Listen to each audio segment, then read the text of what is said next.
it working? Trying to. Hold on. Looks like we're good. 1, 2, 3, 4, 5. 5 locations today. 6. 1, 2, 3, 4, 5, 6 locations. Okay, we're here. And if you are not aware, we are back on FTJMedia at least until the end of the month. It is going. Ta-da-da. There you go. Let me see if I can do a refresh on this. See if I pop up. Hopefully everything else stayed the same as far as the connection stuff. Burp. It's taking a second. There I am. Let's see if I got the right icon. Yep. Sweet. Everything worked out that time. Just got to give it a second to pop up, and then we can pull out the chat, and then we will rock and roll. Hope everybody's doing well. Usury Combustion's in the house. What happened? Just, there it goes. Hello. Let's pop out this chat. I'm starting to hear that weird noise again. I may have to turn off the mic real quick and turn it back on. I hear like hissing. Yeah, I might do that. Hold on. Just stand by. You're going to hear absolutely nothing, and then you'll hear me come back. Just got to shut off the roadcaster real quick and hope that doesn't screw shit up. All right.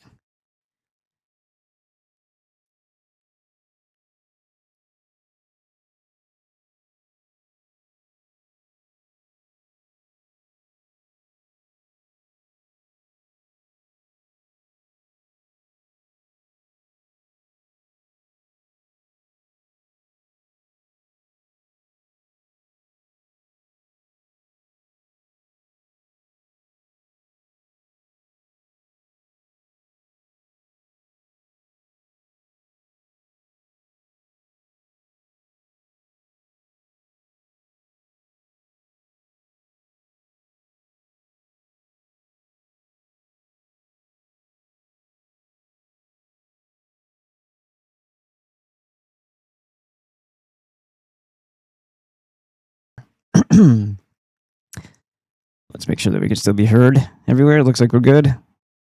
All things considered, and we're good. Awesome. Now, if you notice something different, there used to be a chair, big ass blue backing chair that you would see here, but I got a green chair for the office. You can see the arm is sticking up there because I didn't want it to touch the. See how it's green? I didn't want it to touch the table. It's kind of sorry if I just lift it up a little bit. And then I was like, you know what? I think I have some green construction paper, so I put it on the table right here. We still saw the table. Now I'm floating in space. Look at that. Kind of looks better. I didn't like the way the chair would still be there when I got up to do something, or just the fact that you always saw it. We fixed the problem. It's not a very comfortable chair, but it works.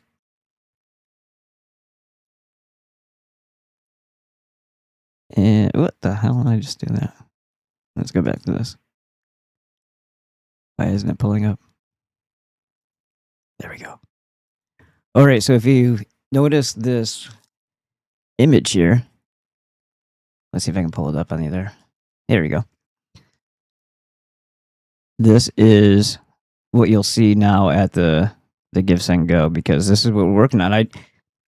This is the good news. This is the announcement that I was going to make.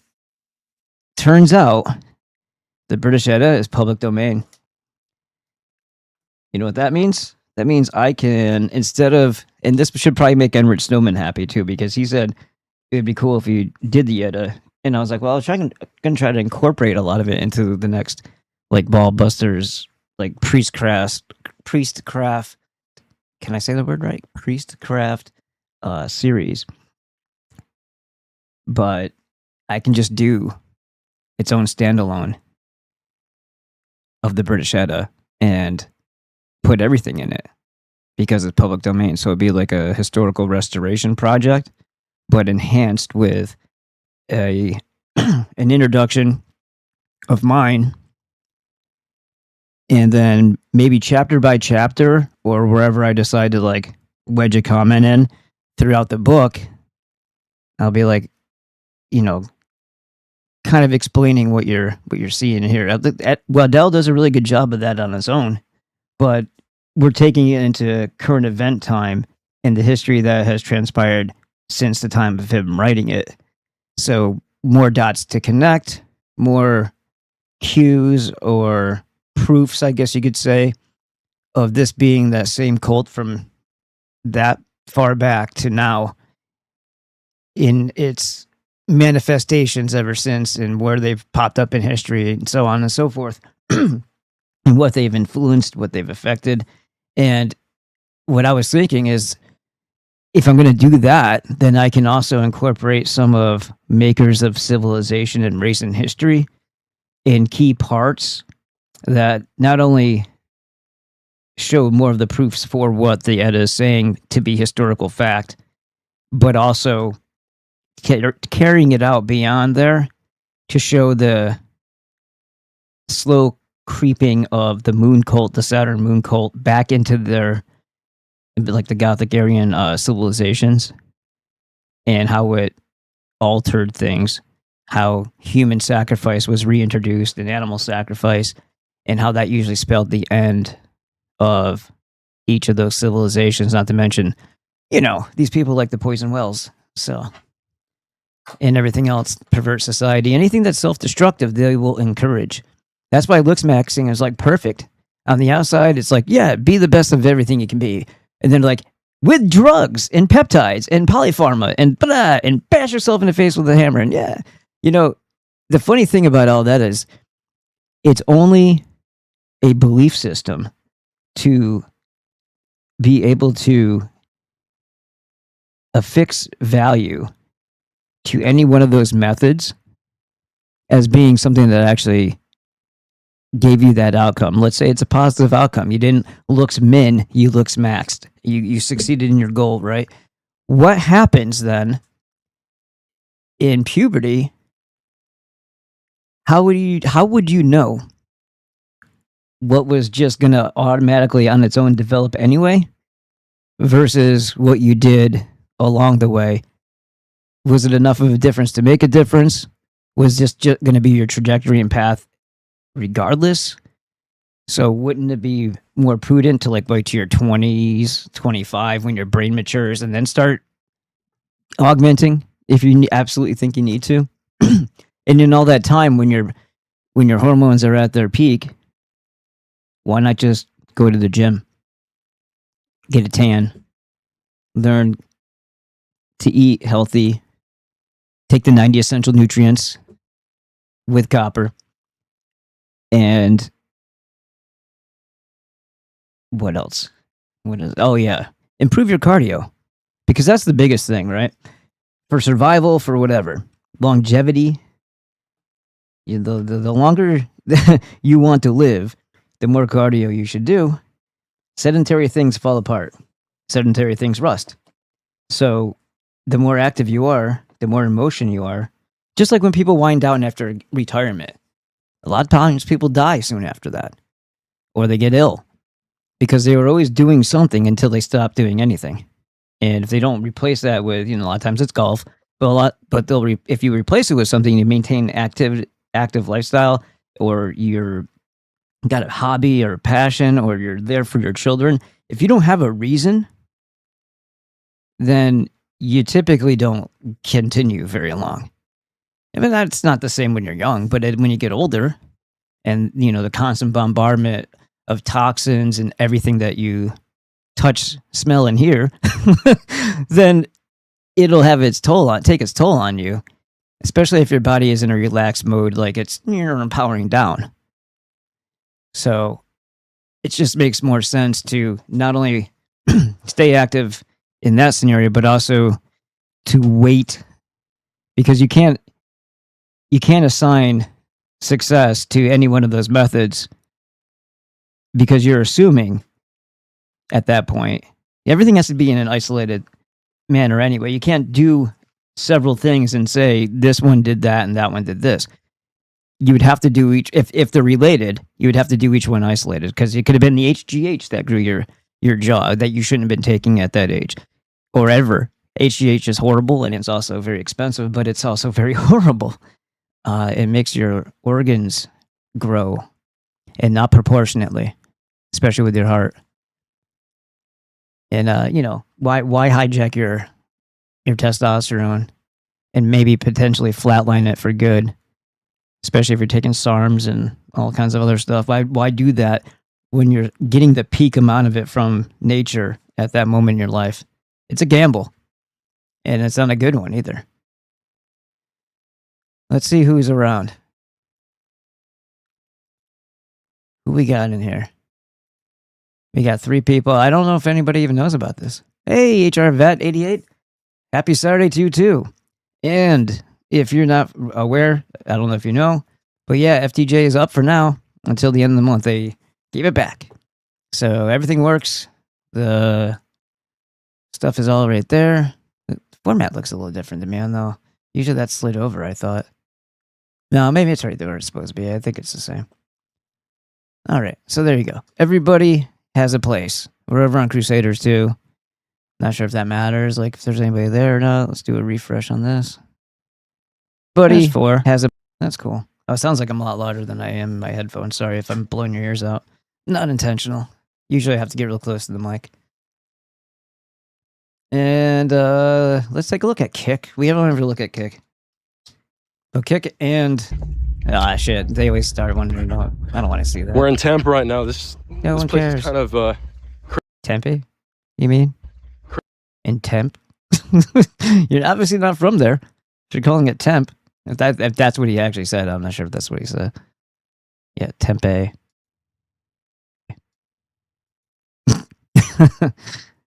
When I was driving through Arizona, it was kind of interesting. I stopped at a rest stop. I think it was walking in to go to the bathroom, and there was like tarantulas crawling around at night. It's like, okay, yeah, this is not something that you see in upstate New York very often. And also, one time I was at Mission Gorge doing a hike and a rappel in Mission Gorge, San Diego, and I saw a tarantula there too. And I don't know if these people are like letting go big pets, when they get too big or whatever, or what the case may be, or if they're indigenous. I don't know. Probably a little bit of both. But it is interesting to see them in the wild. And my mom would have freaked out. She probably would have turned white, like pale white, not just good to know. Yeah, that's right. So till the end of the month, it looks like we're going to be able to do this. So they say.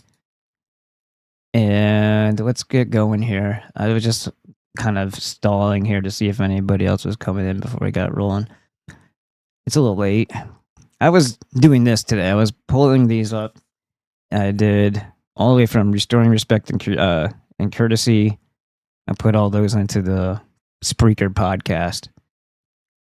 Now, if you have Spotify, you're not going to find this particular channel because they deleted me a while back and took 3/4 of the ad rev that I used to get because apparently everybody uses Spotify and the rest comes from Apple Podcasts. Not a lot of people actually use Spreaker, but Spreaker is actually kind of cool because they have a back 10 and a forward 30-second button here, which means you can just hit it twice and pass the ads. If there's 2 ads, you click it twice and then you're back in the thing. It's like no brainer, right? So yeah. What did I wanted to say. So I'm going to read these descriptions here. It says, it's a setup. Our perception of people on the internet and the feed that's tailored to our tendencies creates an artificial environment like a bubble around us, closing out the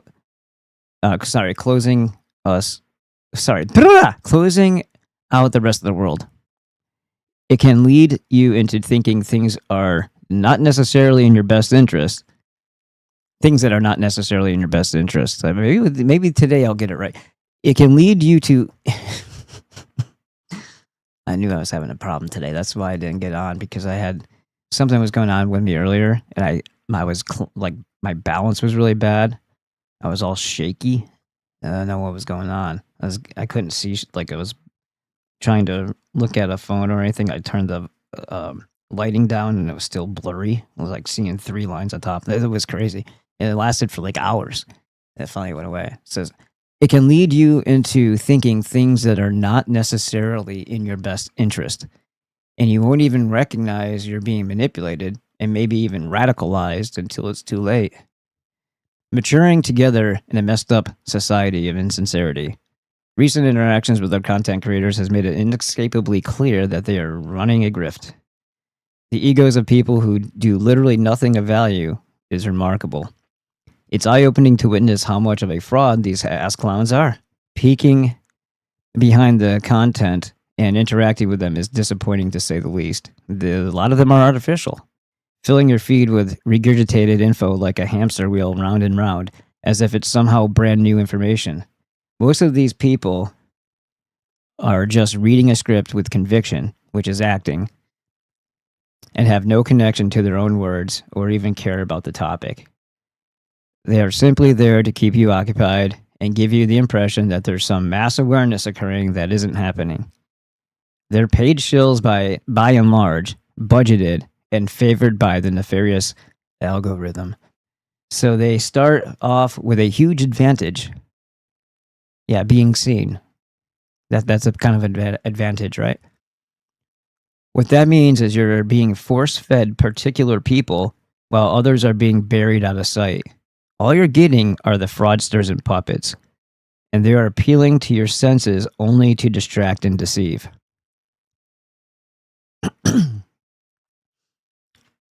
If you don't have a Spreaker account, I think you guys should get one. It's free. Just download the thing. I don't think I need that one. I'm not sure why I pulled that one up. Yeah, that one wasn't the right one. Think.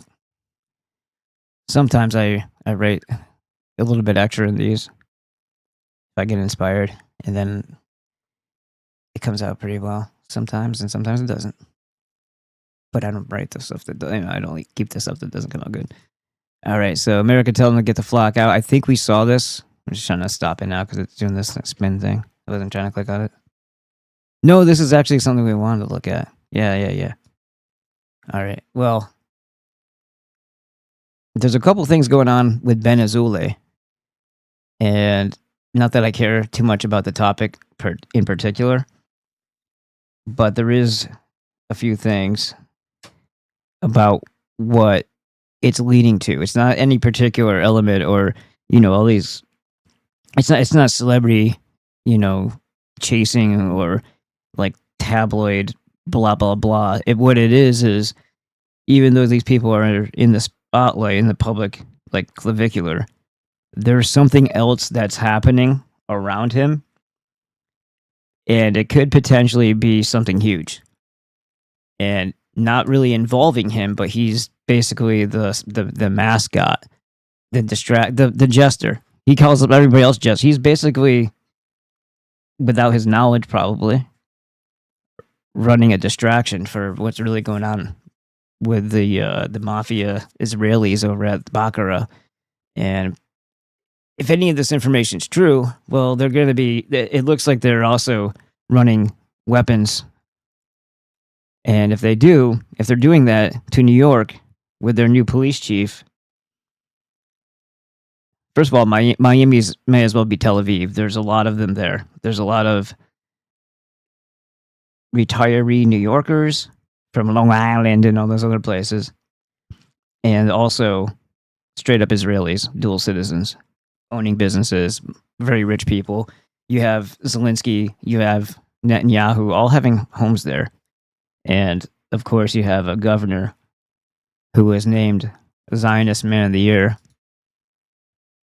I think it was 2019. Maybe it was multiple times.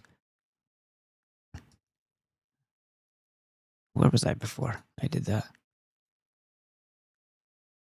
And then also, there's these comments by Nick Fuentes I would like to touch upon again, because this is an example of what I've been saying. It's not that I'm trying to convince you guys, it, but it's just another example to keep fresh in your mind.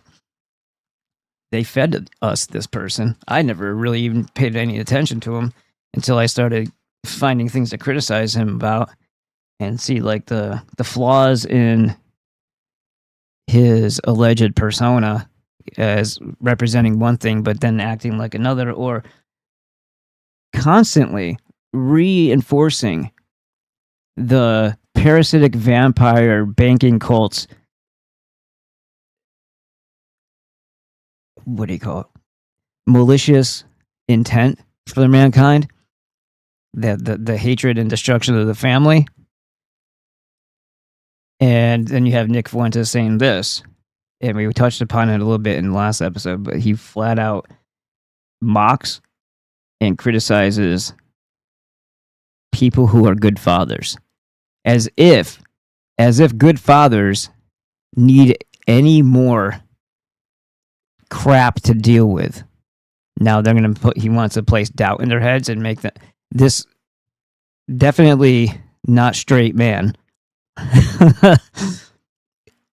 Of course he has a problem with fathers. He has no intention of being one. He doesn't even like women.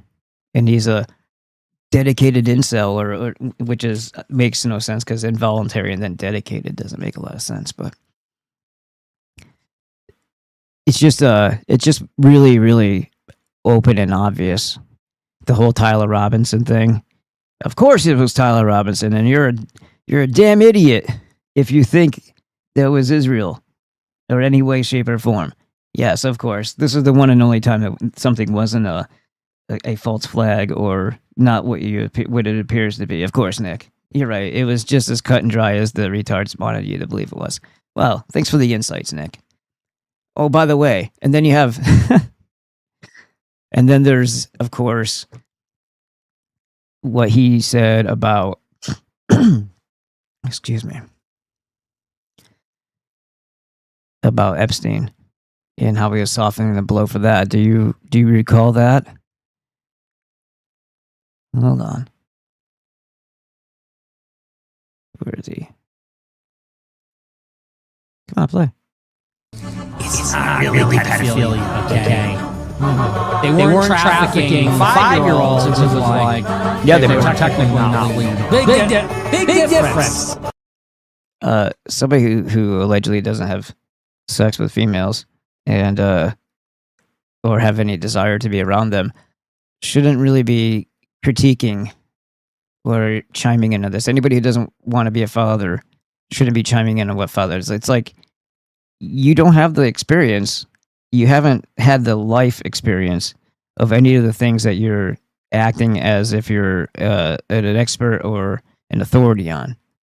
That alone is just bad form. It's bad form to even contemplate to do that, let alone night after night lead younger adults astray with your nonsense, as if, because they're under the impression that if they're watching, and if you're watching somebody, you're relating to them in some way, right? But if you realize that you're not like each other, doesn't that kind of put everything that they're saying in question now? You should at least be spinning it in your head and discerning whether or not it's something that's legitimate. So if you think they have one set of intentions, the reputation that they've built with trust over time, but then they start saying things that are completely out of the character that they're portraying, that's when they start to erode, and they're trying to form the minds. And this is why I say groups are bad. I don't know any males who would want to be, I mean, I don't know why any males would want to do this. Why would you relinquish your own power and your own identity and your own individuality to call yourself a name of a group of people that collectively apparently all think the same way? I can't imagine ever going into a room with 10 people and having a full agreement with each one of their philosophies in life. It just wouldn't happen. So there would be no reason for me to be in a group, because when you are in a group, you are burdened with the responsibility of the reputation of the group, especially when that reputation changes or is formed by the parasitic cult's media. So if they infiltrate it, or if they created it out of whole cloth to snare people with and you think it means this and it stands for this, but then you have members of that group doing something that's a little extreme, a little out of character, or very out of character, or very, way too far. Well, of course, the media is going to spin that even harder because chances are it was their people causing that radicalization inside the group. And now everybody that ever called themselves a certain thing and, that group name are all going to be sharing the responsibility of that individual because that's how the court of public opinion works. If they associate you with, let's say, just to pull something out of the ether here, a Groyper or let's say Proud Boys or whatever. Well, if any one of those people in that group actually is, let's say, a plant, an agent, let's say it's not an organic thing, because typically it never is, when something weird happens, something too out of, because what they want to do is they want to make it so groups don't form, which is actually kind of a good thing, but in the bad, community needs to form. That's the replacement. Groups, again, are a label. A community doesn't have a label. When you can just say that somebody is a Groyper or a Proud Boy, or it's an affiliation with a membership with an organization that has done this in the past, and this is what everybody's going to be judged upon now. That's the trap, because at any time your group can be co-opted. It can be steered in the wrong direction. And then because of your affiliation with it, you're guilty by association. And everybody's going to look at you and they're going to lump that all together. That doesn't happen in a community. A community typically, if they ever do anything, they do something, if they ever do anything collectively together, it's usually to right a wrong, to get justice, to stand up for the rights of the people, something of that nature, right? And it's such an overwhelming force that the strength is in the community of the form. The act of the community is its strength, because you're not typically seeing people getting picked off or entire communities being taken into custody.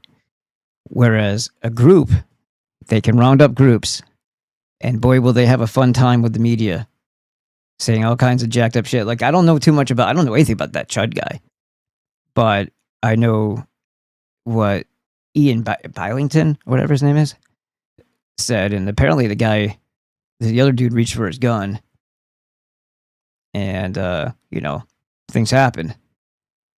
And now they're going to run him through the coals because he said the N-word a few times. Nigger? The nigger word? Who cares? So what? But you see how what this is, creating here. And they're going to make an example. The fact that we live in a world where we nonchalantly say they're going to make an example out of him so that other people don't. What exactly? I just heard this on Rumble. Some dudes in a sewing circle were just talking like this, and I'm like, why are you trying to normalize that? Why are you saying that as if it's acceptable? Shouldn't you be pretty pissed off that they're going to make an example? That means they're going to go above and beyond for something like that. Meanwhile, how many people were not fit for trial, smiling in court, all this other shit after they committed murder on purpose of white people? If we want to make this about race, well, that's exactly what they did. They made it about race. The niggers, because that's what they are when they kill people, who went out and sought out and killed mostly girls, some burned alive, stabbed to death. It's disgusting. Or just raped. I mean, like but you know what I mean. Or a rape and murder combo. These people are out back on the streets. But they're going to make an example out of this guy. Like, I don't care if he was even an internet troll with a message or whatever. If he's a dipshit, I don't know anything about the guy. But I do know if a self-defense thing occurs and you do what you're supposed to do with your self-defense tool, what are we doing here? well, we got him for on something, so we're going to make something of it. That is unlawful. That is a witch hunt. And that is a public execution for the sake of scaring other people. Whatever they do to him, a metaphoric public execution to scare the rest of us. And for anybody to think that that's okay, especially on Rumble, right? Like, what happened? When did they turn that corner? And the majority of the people on there are just Zionists or fellow traveling oives, supporters of that because of Trump. Well, and think about who funds and invested in Rumble and what their message usually is. And they've been pro-Trump all the way forever. So you can see where this is going. And the fact that Nick even would say that Dan Bilzerian specifically said something about wanting to take out Ben Shapiro, if this is silly. Look, I don't know. I don't think any of these people that we know very well are above scrutiny. I think there's something going on and something's up with all of them. But for Nick to say that, after I remember him saying that he was slated, because it's acting, slated to become part of the Daily Wire, which is, I believe, Shapiro's thing. But then he went this other route. He learned something and he couldn't do that anymore. He's America First guy. Well, or that is your role. That was your role, because the same types of people, maybe not the exact same, but the same types of people who are moving money into his account, the same type of cult is moving money into Nick's account, making him what he is.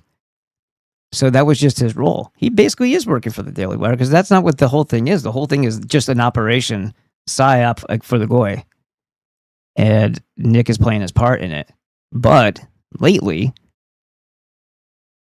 well, not even so much lately. If you just look in his past, like this thing happened during Christmas time. I'm assuming because of the Christmas tree there, what he said about fathers. And I don't know if anybody understands this, right? But if you wanted to get away and you wanted to be a father, it's not a natural right. It's not a win in court thing. It's like nearly impossible when you have to buy your way into being a father. That's the only way the courts will take it. It's such a rigged game to put the child with the weaker parent.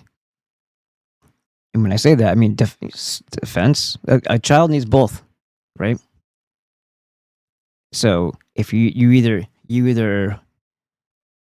endure, provided there's no like whorish actions that you just can't live with because she's doing weird stuff like that. If she's not doing that and she's being a good mom, but you guys just don't get along, it's probably better that you just chill and take the shit, because if you want to be part of your child's life, your money will be, but you still won't. Do you see how that works? And then they don't have to give you anything. They don't have to give you 50-50. You don't have to have primary, none of that. There's a whole lot of shit that goes on. You have to consider it. It's all stacked against the male. So when somebody goes through all that, deals with all the feminism of the world that has been poisoning women's minds, they don't want to do anything, but they want everything. Let's say that's a scenario.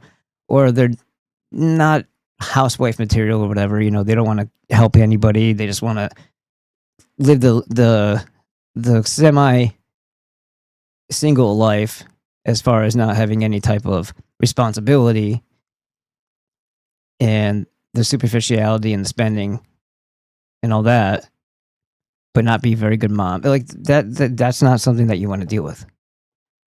Right? And like I said, even if you are a really good, dedicated father,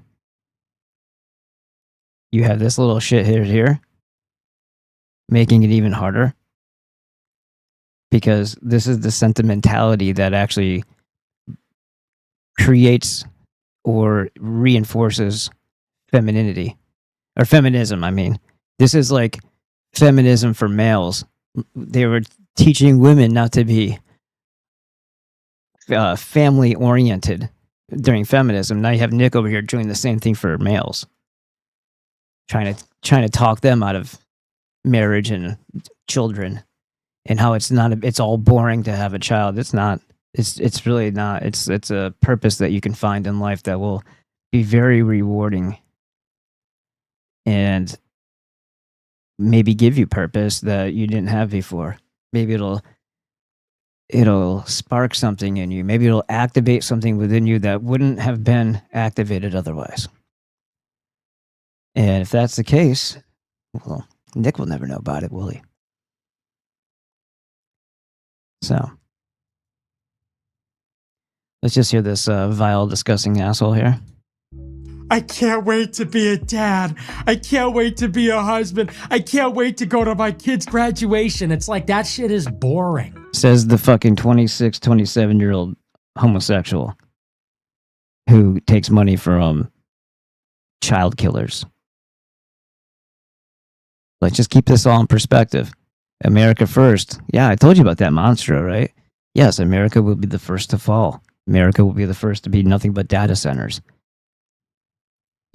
That shit is fucking boring, and you should feel bored. It should feel like an obligation. So first of all, anybody who ties a single Windsor is a joke. I just want to see my kids' recital because it's so meaningful. Do you think men talk like that?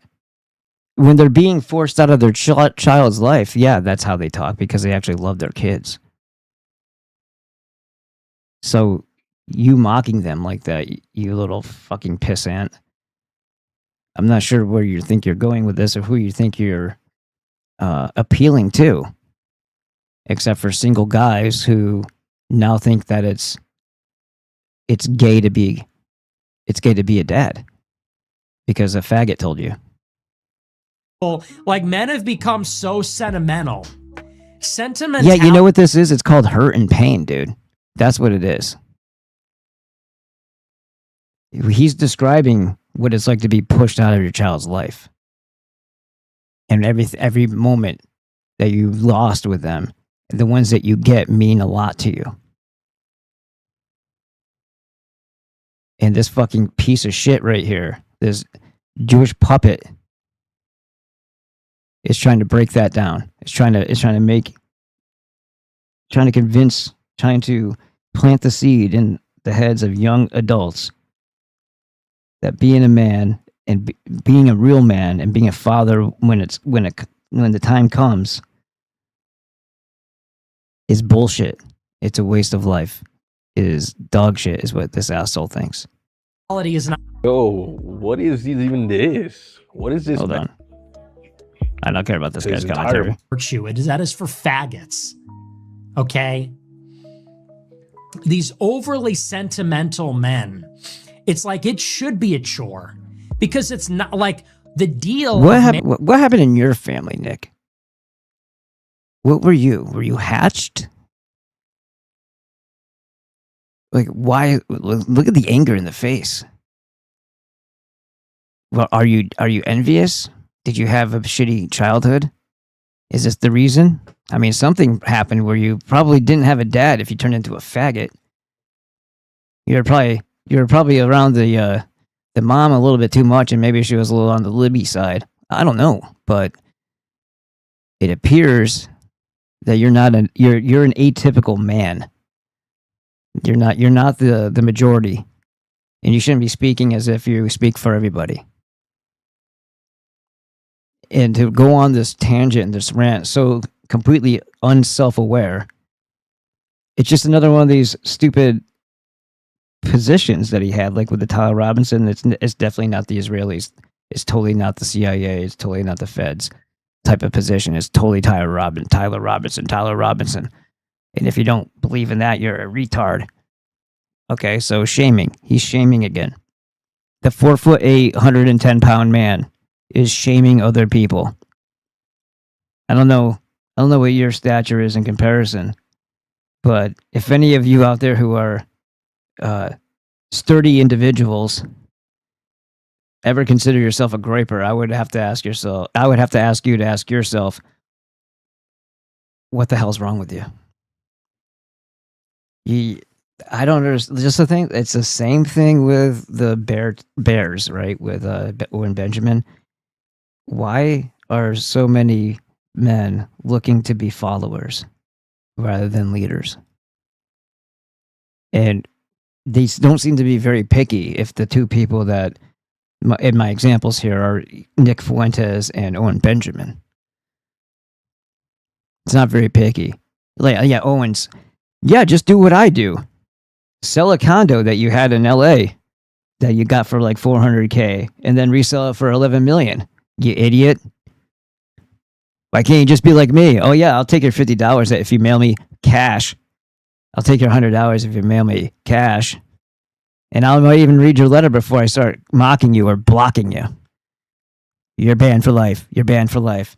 Yeah, meanwhile, these people have spent, I don't know how much, some of those people have, hopefully, it's like a cult they were disillusioned by years ago. And apparently that's all fixed now because nobody talks about it anymore.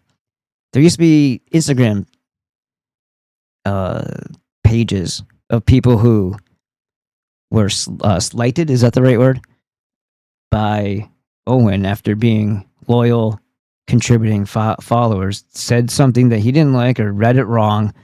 He snapped, they lost, and it was just like that. Because he's a Jew, Owen.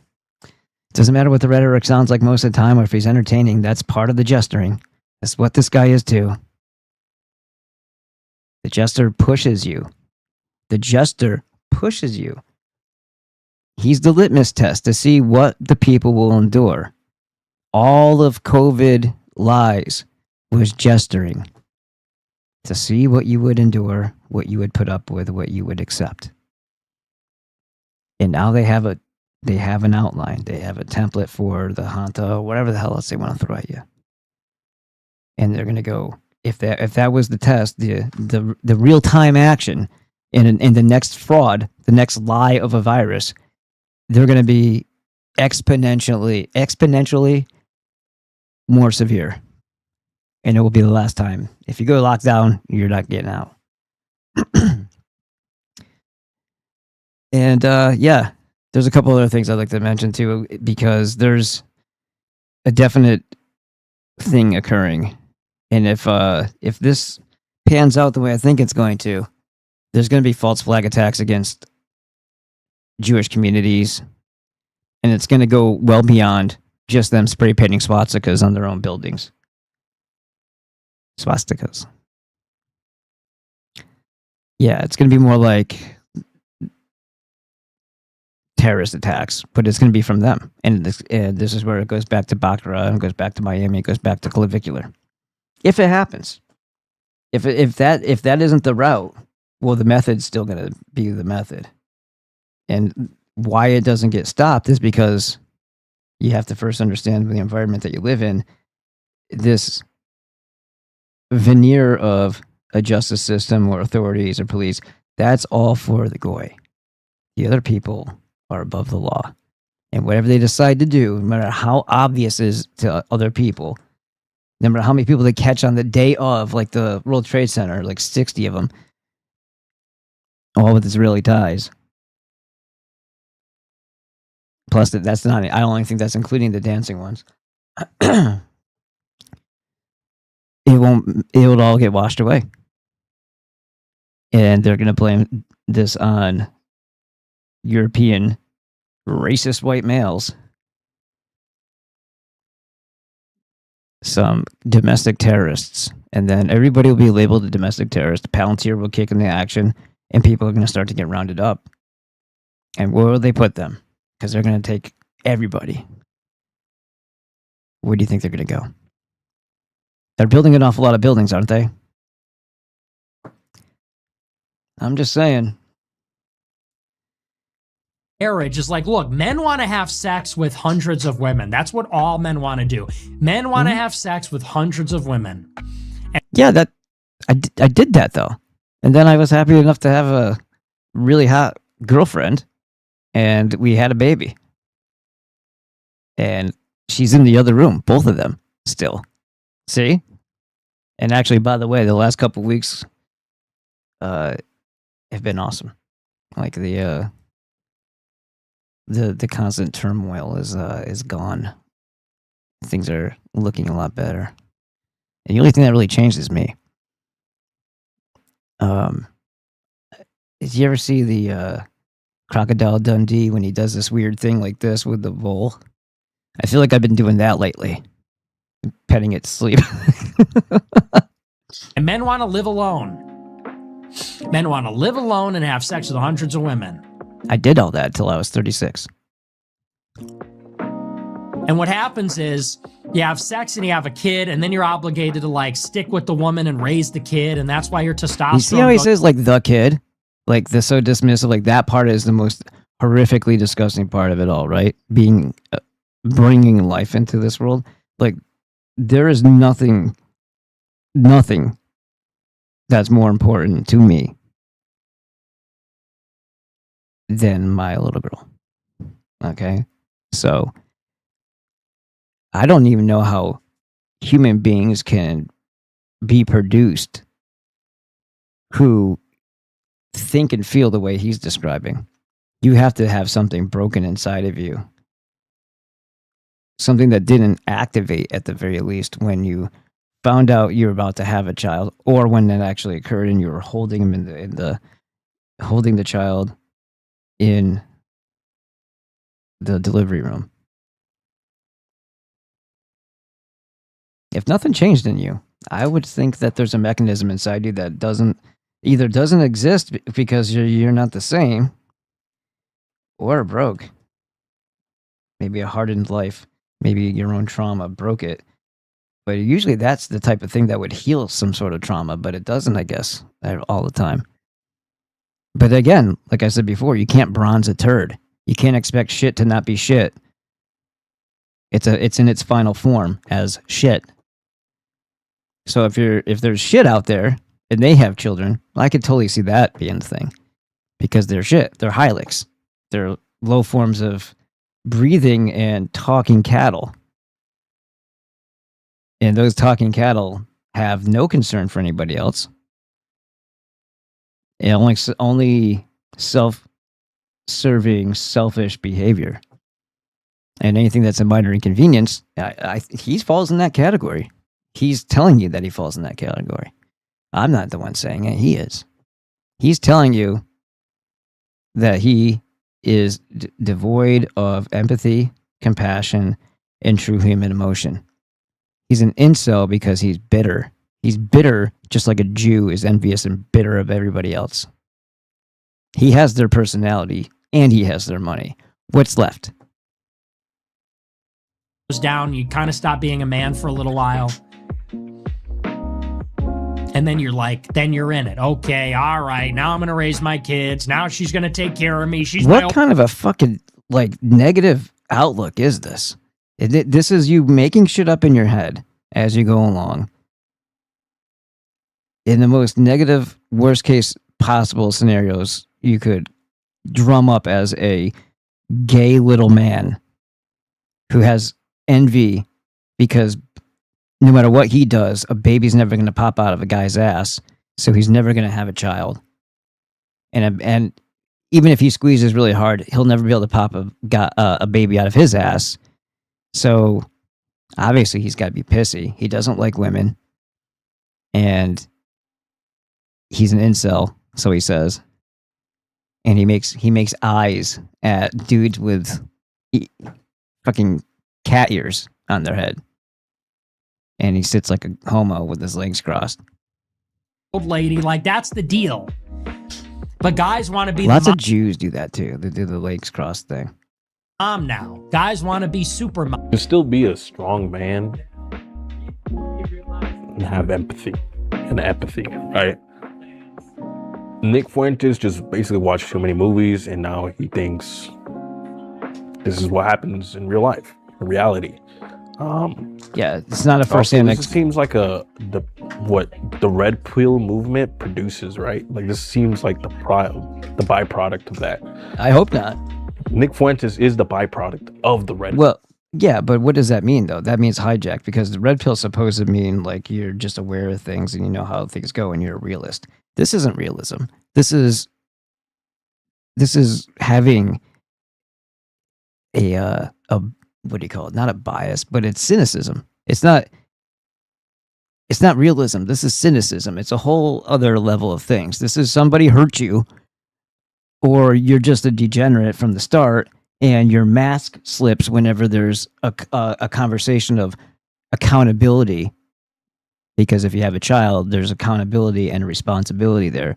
And every time something like that comes up, the idea that somebody would try to corner you with accountability and responsibility, you've got to make a big case and a big, huge tangent argument for why what you're doing isn't selfish, why your attitude towards things isn't horrific, because you still want to be seen as a decent person.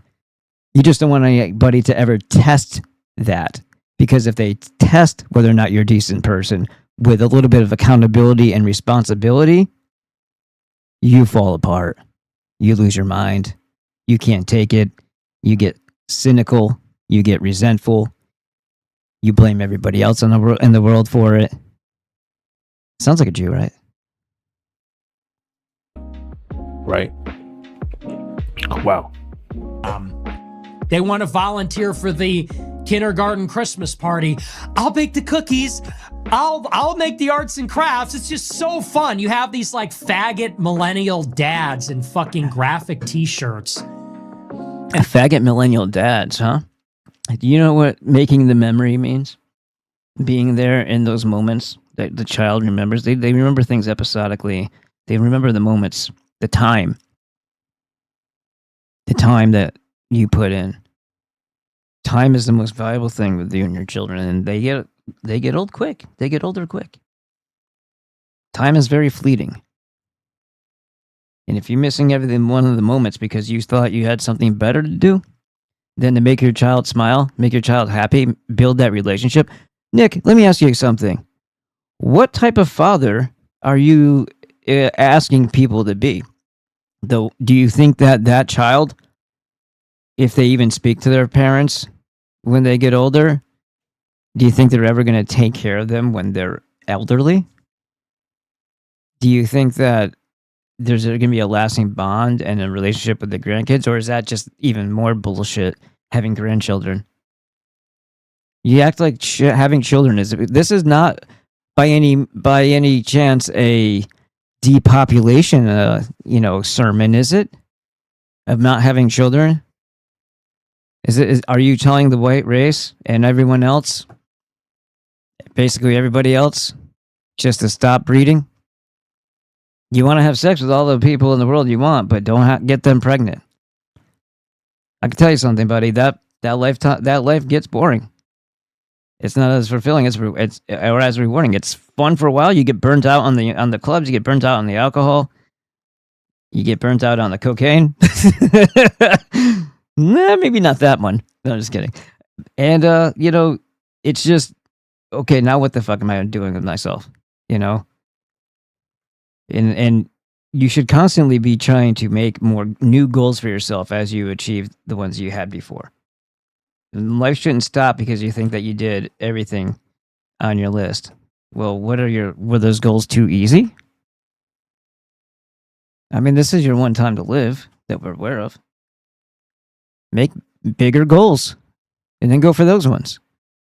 It's the pursuit of the thing that makes the whole thing worth it and exciting, right? And if you have children, you have an opportunity to teach everything that you've learned so that they don't make the same mistakes, but also so they're more efficient, and so that you have a bonding time, a moment or opportunity with the guidance that you provide. You're forming the new generation. You're forming a new you who's their own person. But you can, your spirit, the essence of who you are, can live on in them if you put the time in. And if you have goodness in you, that's what you want to impart upon that child with all your heart. And this type of rhetoric, this just shows what a low life you are. How vapid and hollow you truly are with your, I can't stop looking at that single Windsor disgrace around your neck. And I don't even need to go on because he says it himself. He says it. He's telling you that he's a degenerate. He's coercing a young male audience to be promiscuous, stupid assholes, which is fine to a point. But to not ever want a child, to not live on, to not have to deprive yourself of the greatest experience in your life because someone convinced you that it's the worst is ridiculous. Are you guys out there? I thought I heard. They might be going to sleep. I might have to go say good night. And they can't wait to like do stuff with their kid because their dad. What's wrong with that? I don't understand how this is even a bad thing. Apparently, you're a gay homosexual millennial faggot male for being a good father. Can we close the book on this guy? This is why I said before. I was like, no, he never spoke on behalf of me. And somebody said, well, he's like the right wing, blah blah blah, white nationalist, blah blah blah, and I'm like, well, all those things that you just said to me are labels, and I don't consider myself any label, and he sure as fuck doesn't speak for me. And then I get a little bit closer and look a little bit more closely at the guy and what he does and what he says, and I find out that he's in love with Stalin, a mass murdering freaking Bolshevik. He made serious comments about how he thought Laura Loomer was attractive, and now this makes more sense because it's Larry and he's a faggot. That all makes so much more sense now. Like, are you guys out there? I think I must be the bathroom, I'm hearing. The list goes on, man. And we know that his donors, his investors, have a little bit of the old oi in them. Like a lot of it, actually. And the figure that I saw just from one dude was $7.5 million to this fag here. So it pays well to be a lying sack of shit. A Pied Piper of the apocalypse, leading otherwise decent, good-intentioned people into the fucking oceans to drown them. That's what he is. And he's a tiny little shit. So that should make you feel equally stupid or doubly stupid for having, like, handed over your... I'm not saying anybody here did this, but I'm just saying that people have handed over their individuality and their identity to a group so they could call themselves a nonsensical word, groiper. Groper? Groiper? What the fuck are you talking about? Wasn't there for them or something. And it is just as bad as being a bear. Do you know that in the homosexual community? You want to know? And I'll tell you how I learned this. I think it was when I was really... maybe it wasn't that. I think it was during the Coast Guard. My first time in San Fran, because I had to go to Petaluma and then went to San Fran, and I can't remember if it was there or if it was... No, I think it was during that time because somebody was making this. It was a bar conversation and it wasn't even at my table. And the coded word was bear, and apparently it's like a lumberjack burly guy with a beard who's a fucking, sadomasochist homosexual who likes to be into humiliation and shit like that. That's what a bear is. So when you go and you get your bear name from Owen Benjamin, there's a really dark meaning behind that term. And I'm sure, being the sneaky little shekel stealer that he is, that it wasn't on purpose. And I think that's kind of what it is. I think that we're getting this weirdo dads and moms, because like this generation's parents had all kinds of problems. Divorce, weakness, absenteeism. Oh man, you mean like all the shit you just told people to be like? I don't get it, bud. So the very thing that you just incentivize people to do, or shame them for being a good dad. You just shamed everybody for being a good dad, but now you're saying that it's because they had all these problems that they wanted to be a good parent? Yeah, that's a good thing. you do better instead of repeating the things that were bad or wrong in your situation. If it makes you that much better of a parent, that's what's supposed to happen. That's how somebody with an actual soul and a heart and a tether to the benevolent creator would do. It's not overcompensation. It's setting it right. It's setting things right because in something that you love so much, that your child, you're not going to let that happen to them. You're going to provide a better life for them. Whatever hurt or trauma that you had in your life, you've studied it, you've harped on it, you know how to avoid it when it comes to your own child, and you're going to work every day to make sure that they don't ever see the shit that you had to, or endure the things that you had to, or even go through the divorce or breakup, whatever, the parents ever. You're going to spare them all that trauma. And you're going to be a great dad who's there in the moment and provide and provide and provide for them, and be happy to do so. Be honored to do so. Still not seeing the problem here, but because most people's reaction is just to continue the spiral and continue the pattern of abuse. So people who do the opposite, why are you criticizing them? Whatever you want to say, there's so many issues with the parents, like it is with every generation. And now you get these like millennial dweebs where they're like, I can't wait to watch. First of all, millennial, I think is, well, that's way after me. I was 1979. All right. I don't know where he's coming up with his terminology. This all seems very tangential and whatever you call it. It's a analogy of something that doesn't exist in nature. I mean, the concept does in some people, of course, but what I'm saying is this isn't like, oh, this is just the typical thing that everybody understands and recognizes. No, it's not. It's a conglomerate of things that do happen, and he's making it as if it's the typical common thing. And the more you believe that, that's the lie, that's the deception, that's the trick, because you will produce more of the things that you think are out there. And it's, remember any Shakespearean play, for the most part, when the oracle tells them too much about their future, they try their hardest to not let that happen, and their very actions trying to avoid it are what cause it in the first, and ultimately cause that very thing to occur. It's like that. Star Wars with my kid. I saw TikTok. Star Wars? Yeah. I was like 3 when that, I think, Return of the Jedi came out. It's like millennial dad, maybe even a Zoomer, and he was watching. I just can't watch this. This take is far beyond what his audience I know wants to hear. I'm telling you.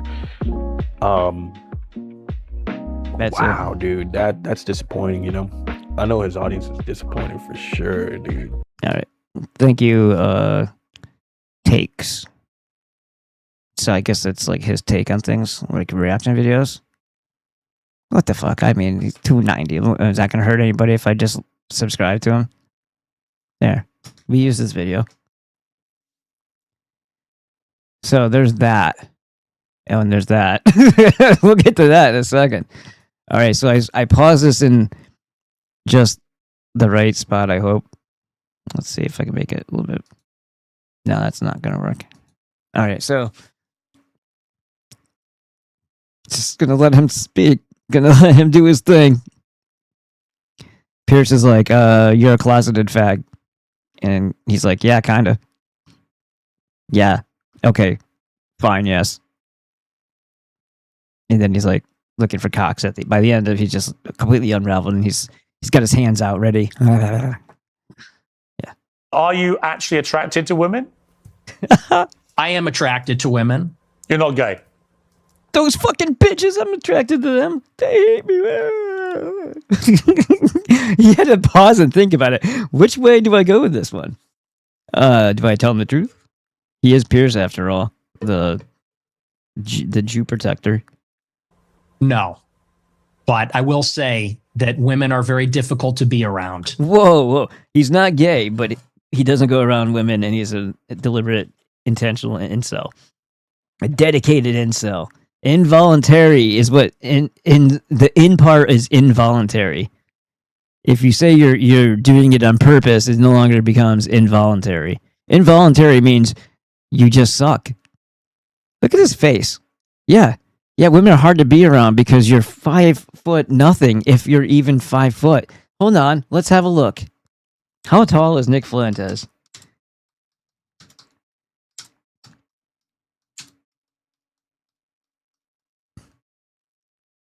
Five foot 2, everybody. He's not 5'7". Have you seen him next to other people? He's a midget. He's shorter than I guarantee you. He's shorter than I am, and I'm short. All right. Now let's find out.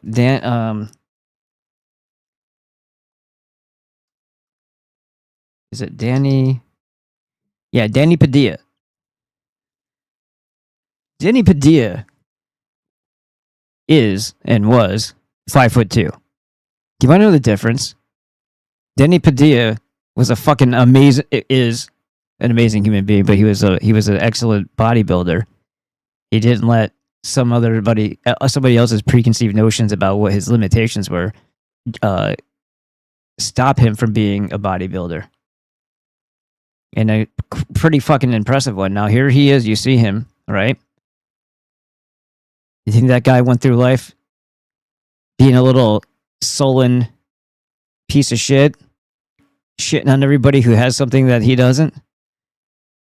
These cynical, angry, resentful little shits, or this guy? Which do you prefer?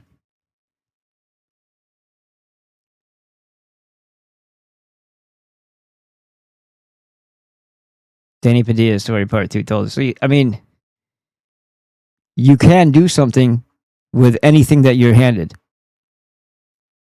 I'm not saying everybody is going to have exquisite genetics for putting symmetrical muscle on. Some people have narrow shoulders. I don't think Nick has that problem. When your shoulders are basically pushed in, or they slump inward, they just are angular that way, and you kind of look like you have like a big neck and a tall, big head, but like no width in your clavicle and your shoulders are kind of pulled in. That's something that you just have to deal with. You can still make it look better than it does. You know, some people have a really good frame to put muscle on. When I was bodybuilding in my early 20s, I noticed that was the case with me. And now I'm kind of getting back to it. Like I'm gaining size. I noticed lately. I had to look back a few months and I was like, wow, yeah, my arms are bigger. I didn't even realize that. My shoulders are bigger now. And it was kind of a surprise. I put a lot of size on my legs, like actual muscle tone in my legs after doing all the elliptical shit that I was doing. And then I started doing a bunch of squats and what do you call it? Lunges and shit. Is that what they call it? Lunges? When you do like the two dumbbell over the one leg and then the next one, and then I think that's what it is. I'll let him know. Let's go to the chats. Nobody. Hello. Nick probably had a loveless childhood. Yes. And School of Fish. Hey, School of Fish. I replied to the message about your KFC experience earlier. And let's see what else we got going on. I don't remember what video it was. Probably the most recent one. And let's see who else is where. We got lots of people talking over here. Let's see. Have you have the Seinfelds and Costanzas retiring at Del Pokovitz? Yeah, yeah, right. Jews in Florida. Nick the Jester busting bubbles.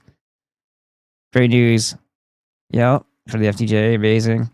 Yeah, but guys, the 31st. So take advantage of it while it's there, because it's a good thing to have it, but we still have to adjust moving forward. That you find us on Rumble and Kick, I guess. Kick, if you're looking to archive, though, it doesn't stay there very long. Kick and Crusaders are literally the same site with a different paint job on the top, which I don't know if that should concern people or not.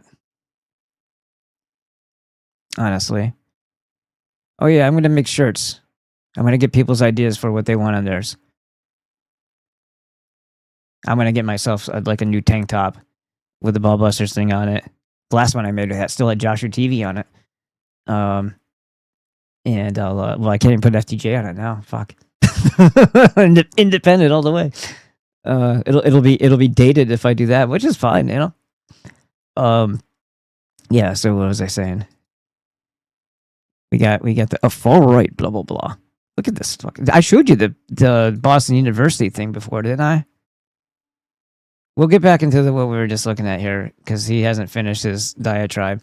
But I guess my point is, you can be negative and resentful because you've already decided that you're a loser, like Nick, who's a millionaire, and he's probably told to speak on these things the way he is, most likely, obviously. But it's just the bullshit rhetoric, because even if and that is the case, but even if it is the case, because it is, that he's an actor playing a part, where he's digging into, he actually means it, and you can tell that he does, because he didn't want to put the effort in to be this. He wants to blame women for his inadequacies. Now, there aren't a lot of bright people out there, period, right? At all. Am I behind it? Yeah, okay, hold on. Just go like this. Hold on. Now you can see it better. I forgot my headset right there. Now you can see. He decided that he was going to blame them. So yeah, there might be. He's not like a super intellectual. A lot of people think that they're a lot smarter than they are, especially when you come up with this type of overview of what the world is like, and just this one particular area, or that you go on. This is the same guy. Remember? Do I have to remind you again? Remember this. Let's add all of his bullshit up. It's not really kind of feeling okay. They weren't trafficking 5-year-olds. It was like they were technically not legal. Big difference. Right. And his hand gestures, the weak wrist, the hands in the air, the flapping, all that. It's very feminine. He probably didn't have a dad. He probably has his own shit going on with that. And yet it's everybody else's fault, and women. Everybody. Fuck everybody. Yeah, that's exactly the type of people that the Jews like to work with. The exact type.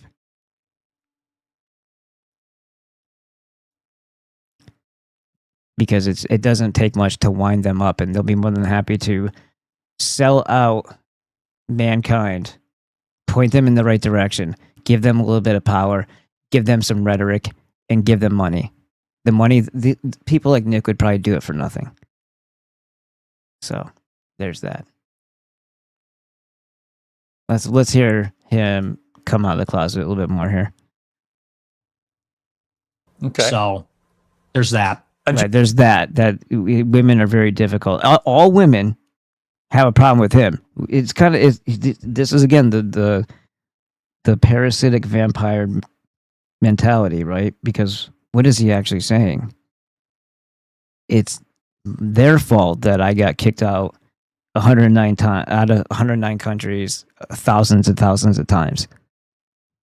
It's the whole world's fault. It's all the women's fault that he doesn't know how to talk to them, that he's probably condescending. He probably puts that smug face on like that, or he starts to shake and sweats and pees a little when he's around a woman, or he's just so gay he really hates them.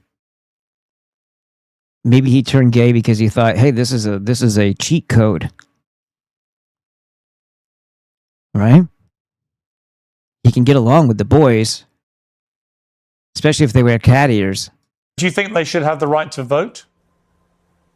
I do not. No. That's okay. No, I don't either. But I wouldn't make that gay face when I say it. Absolutely not. They should stay at home? Well, yeah. Okay, so that's the person he wants to be at the house with the children, but he doesn't want the father to be there. It all makes perfect sense now, Nick. You want one good parent, but you want the one that's easily manipulated through feminism to be there, who won't be there anyway, if what you say actually holds. Absolutely. Yeah. I mean, I know I'm the boomer. I know I'm the boomer here, but actually, you're a 27-year-old dinosaur, aren't you? Aren't you, Nick Fuentes? All women. I am. All women are annoying. All women grow old. They all get fat. Says the guy. Have you ever had sex? No, absolutely not. Wow. Says the guy who's never got laid. Right. He doesn't know what life is about. Yeah, if that's true. He's never had sex with a woman. Think about this. If this is somebody that other men are following and willfully, without being held prisoner in a dungeon or a gun to their head, willfully calling themselves groypers. I didn't even know that this was a phenomenon until more recently. Man, I was like, what the fuck is a groyper? They're like, that's what people who like Nick Fuentes call themselves. I'm like, it's a cult? A cult behind this little shithead? Really? Like, he doesn't even give you a good Napoleonic vibe. Napoleon had nobility. Napoleon took on some fucking hard ass motherfuckers. This guy, he just bitches in a fucking studio, and then accepts his shekels from the master. What the fuck am I looking at here? I think it's funny that these people are so comfortable with each other too. Like being on the big stage with peers. He's still a smug little shit. He still has that demonic, angry child, middle child syndrome type of fucking look on his face. He's probably an only child. There's something about this kid. He got wound up. They wound up the little thing and they set him, and people are like, looked at his rhetoric. This is him walking like the mechanical toy. They saw his rhetoric, but they didn't see what had wound him up. And I just hope it's very clear. I hope it's very clear what they put out there for us to be the leaders of and this is what they tell you. Their media tells you this because they want you to think that seat has already been taken. I didn't elect this king. He's not a king. I didn't elect him to be a spokesman for me in any way, shape, or form. I barely even knew who this idiot was until maybe last year. And I don't even know if it was that long ago. Let's see if I can find the Boston College thing. We'll let him finish here first. That's right. Like a chode version of Cher Horowitz, Fuentes is hanging on to that V card. This guy's also a fag. Your life, despite telling Morgan that he does eventually plan to start a family with a woman that he hates, just as soon as he stops getting death threats. So basically, never. Yeah, this guy also said some shit about he still maintained his anti-woman, racist, anti-Semitic positions, and that's why. Oh, you're a piece of shit too. Okay, that's why I didn't play the first part of what he was doing there because he was a fag. In fag in thought process, maybe not necessarily an actual fag, but probably that too. All right, let's see.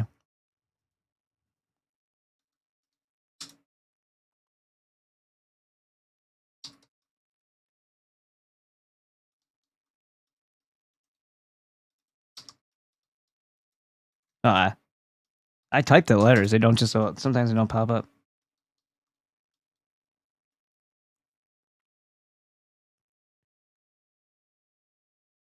Oh wow, this is a different one. I didn't see this one before. Look at this little shithead.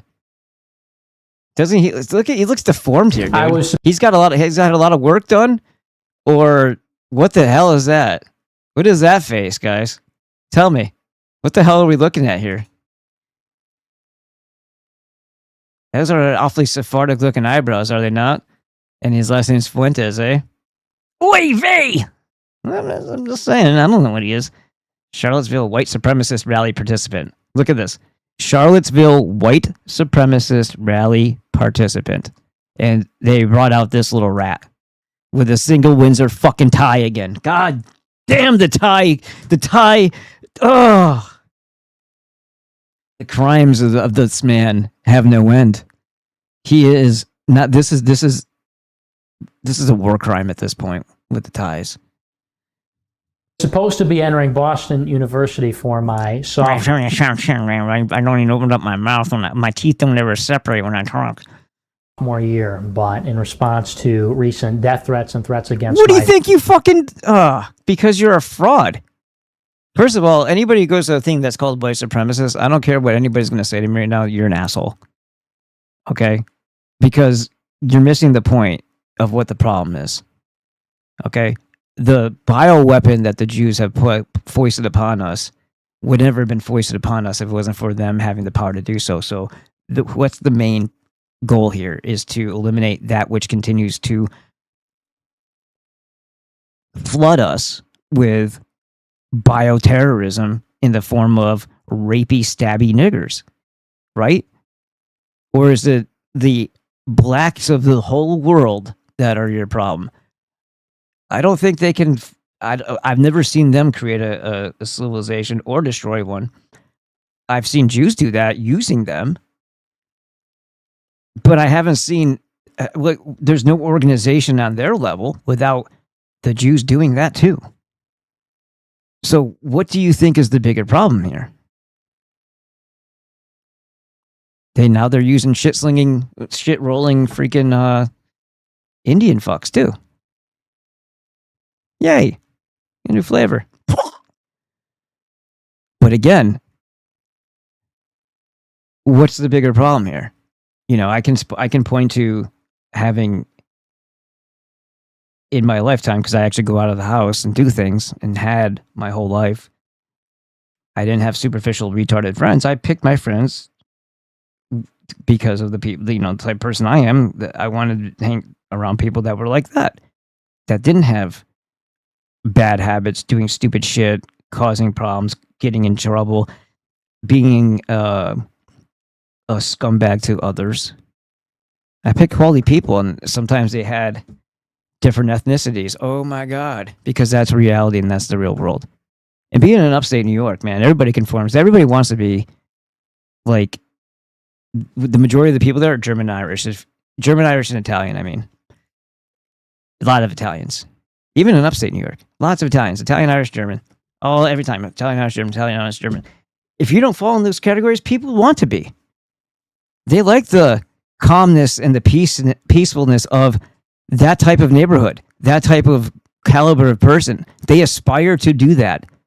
Those people should not be offended by some stupid shit that you do to call yourself this, because people who organize things that have that name on it, even if by itself doesn't mean anything negative, it's just, hey, we believe that, you know, we're also important, and we're probably the most important because we build civilizations and shit. And yeah, okay. But it's groups like that that put shitheads like that in there. It's groups like that that are typically funded by the ADL or SPLC or some other Jewish banking hands. Or if not, it will be funded by them. They'll co-opt it, they'll take it over, and it'll be infiltrated by feds and everything else. And it'll steer, as I was talking about, a group in a different direction than what it is intended to be.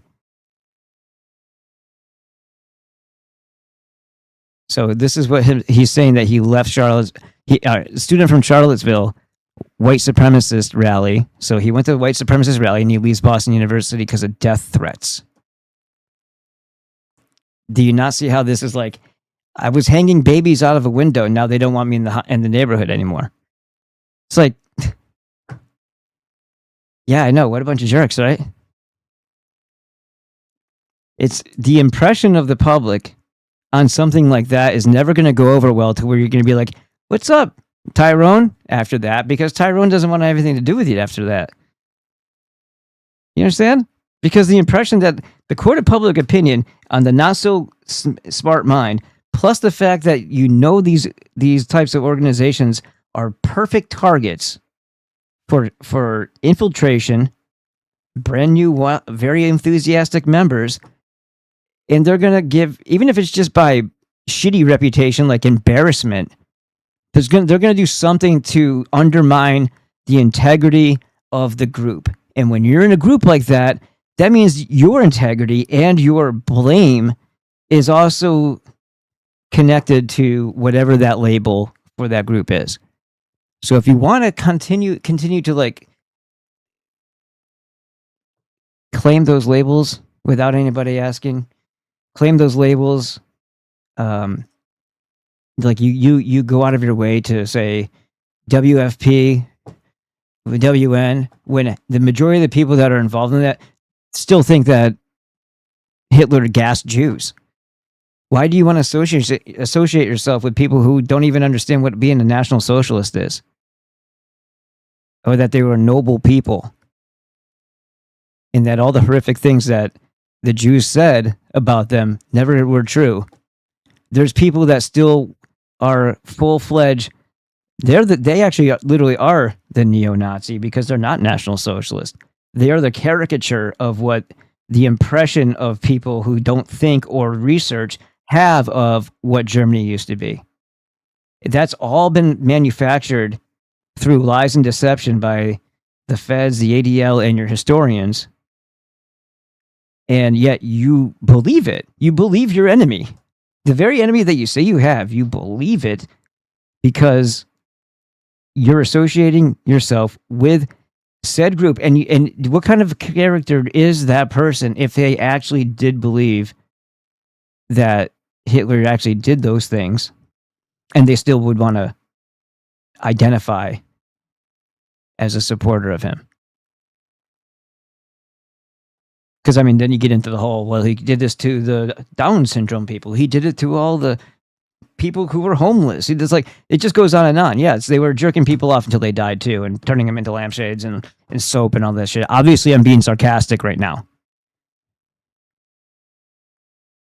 But the reason why I support a restoration of history is because the things that the noble, my ancestors' noble heritage has been desecrated by the lowest scum, parasitic, vampiric, child-killing, cannibalistic pieces of sodomite shit that have ever walked this planet.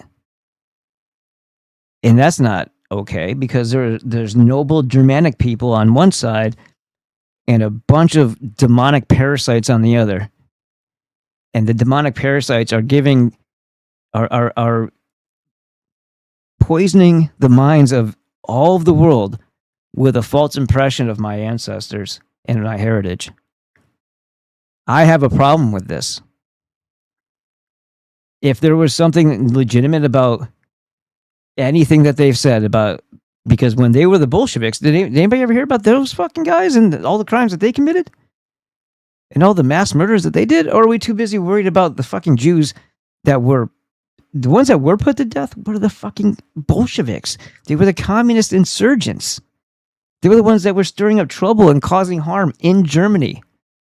And even a lot of those fucking little degenerate fucking sodomite transgender fucks got off kind of light, actually.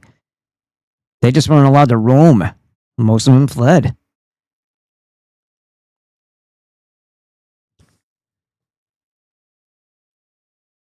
Oh, they burned books. Yeah, they burned shit. They burned smut. Oh, he didn't like other people's opposing opinions about gender? Is that? Because, I mean, what the fuck are you talking about?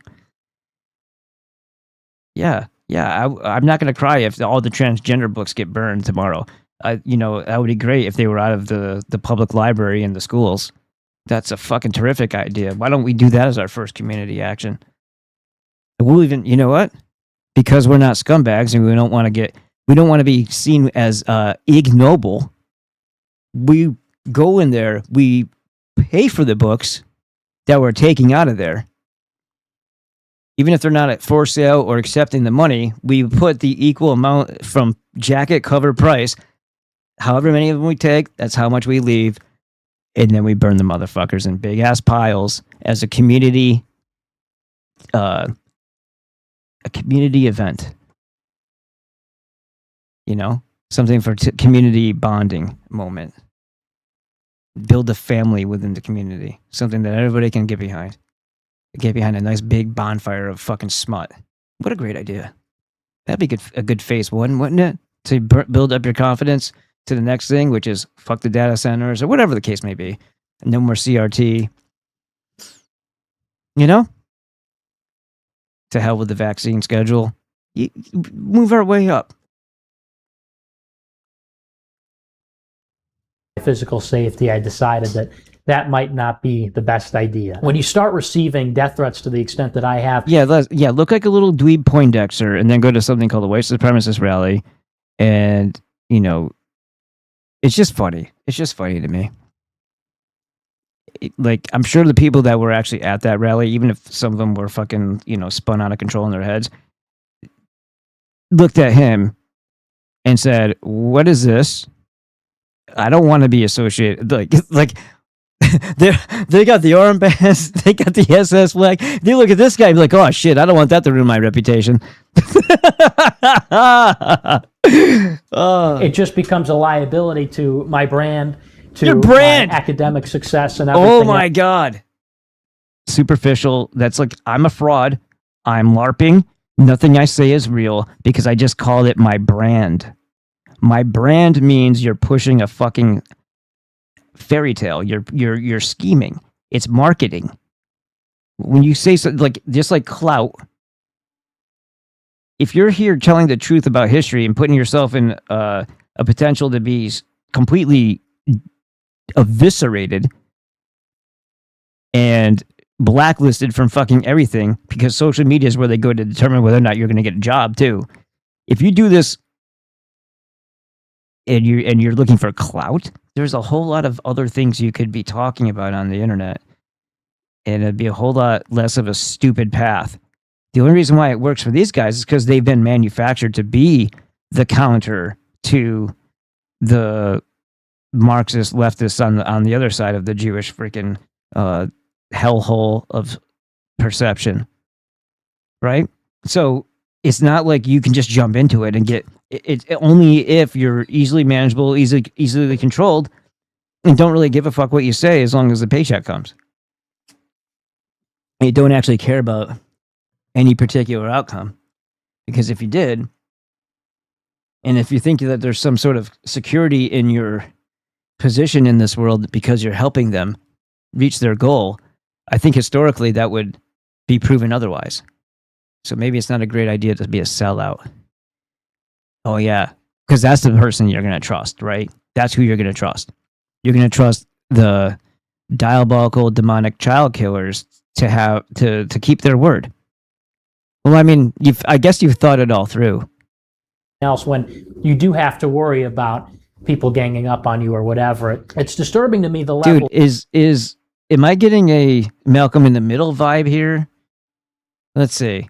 Is it Malcolm in the Middle, or is it Leave It to Beaver?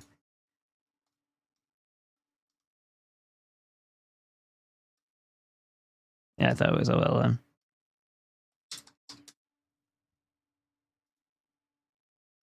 What was his? His name is Freddie. What is it? Nunez. There we go.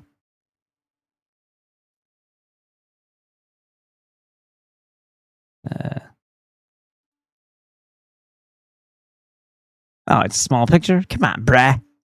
What is this? It's a bigger picture there. Yeah, all right. Well, that's too bad. That's what he looks like now. They're doing him. He's on Hulu now. He was a stock car racer or some shit like that too for a while. He's cooler than Nick. Shit, doesn't take much. Look at that face though. All right, so when we get done with this, I gotta show you the other one. Of hate that people have been able to express. He even like, it's like he was studying how Trump talks with his, people. It's so funny. Like he practiced in the mirror or something. And been able to feel against someone they've never met, never saw, never had a conversation with. They say that, dude, that's a big gaping mouth the way he talks, and something tells me he sucked his way through college. The ones were the bigots. The real reason why he left college was because there was no more dicks to suck. I get messages all day long from people I've never met telling me what a terrible person I am. There's no hate on this side. I hate no one. I would never do anything like that. And so I think it's... Never do anything like what? but he definitely sounds like he's a politician here. It sounds like he's pretending to be like he's LARPing as Trump right now. If you get the cadence and the rhythm, I know I keep stopping it, but it takes half a second to notice it. It's like when Christian Slater used to act like he was Jack Nicholson in roles like in Heathers and stuff like that. It's really easy to tell when he's doing it.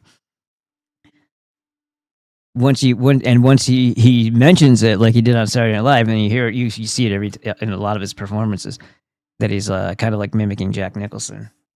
So he says he'll never do that, but he's referring to what exactly? What did he go to the white supremacist rally for? To what? Ruin that for people too? Or to get his street cred? They were developing the character of Nick Fuentes at this point. He was already recruited from college, and he was being groomed for his role. And I do honestly believe that there's a Daily Wire, Ben Shapiro, Jewish hand over the top of this. He was just, instead of being on the wire, they said, no, Nick, we're going to put you over here. Like, why would he think that he was going to go on Daily Wire and still do that when they're a bunch of jumpy, scared Jews, right? They're a bunch of, what do they call that? Schizophrenics, paranoid. You can't be doing that if you want to be on there, but they could use you on the other end to be the controlled op, right? It's a little bit upsetting that the political climate is the way it is. My reason for going down to Charlotte... Oh, whoa. I thought he was going to finish there, his reason for going down. And as he goes... You hear... over the weekend was to demonstrate. It was to show solidarity for a cause which has not been talked about in the mainstream media, which the American people never got a vote on, and that is the fundamental transformation of the composition of our country. Thanks, Nick. Thanks for breaking it down for us.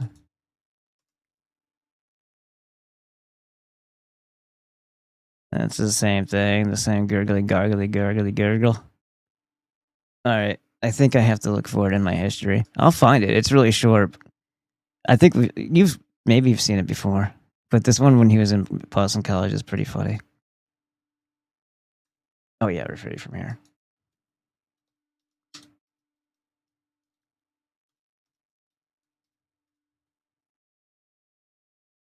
Is that all they give me? Oh, you know why? I was watching it when I was on my Ballbusters channel, and now that Ballbusters channel is gone. That's too bad. Let's see.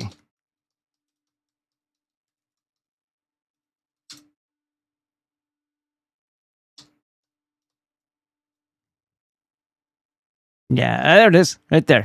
Point 2016. Nicholas J. Fuentes. I'm 18. I'm from Chicago. My major is international relations. I support Donald J. Trump. You don't say. But I really love Trump by July or June. More so than just party loyalty. More so, yeah. I loved him even more than party loyalty. Wink, wink.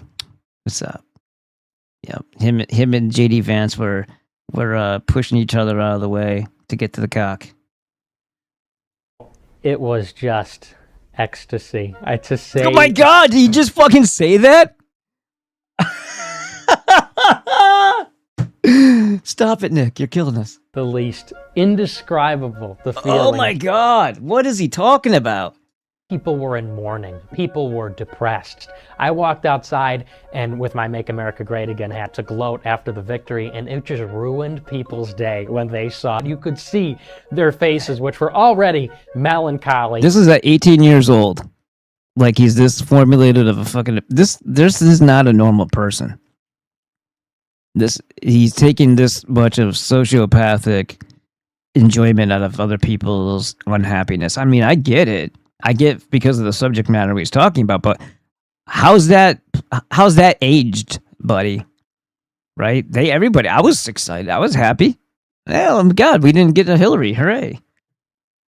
It was even like, that was it. Well, not Hillary. What did you vote for? Not Hillary. As if that even mattered, because that was the thing. You think about it. If you're going to pull a Corona, if you're going to pull that, who's going to buck and who's not going to buck? Do you think a bunch of people would have followed Hillary Clinton's lead into a fucking lockdown, or do you think there would have been we've already had our country back by now? But with the deception of Trump and all that QAnon shit and all that Joe M, and all that, you know, Dave X22 report bullshit. I can't imagine why these people weren't hung for the lies and misdirection that they've led their viewers for all that time. I watched X22 Report's channel grow. I watched Sean from FGT Report's channel grow. I watched all this shit, and I'm like, who the fuck are these people? And who the fuck are these social media people, you know, pumping out the... Like, Sean used to have decent stuff back in the day. I don't even think he's relevant anymore, but he used to have decent stuff. But then, like, with all the Trump stuff, it just got weird. And so many people from out of nowhere, which started becoming these little retarded, like... This is the other reason why I don't like Gematria. Because they were doing the same type of crap with the QAnon stuff.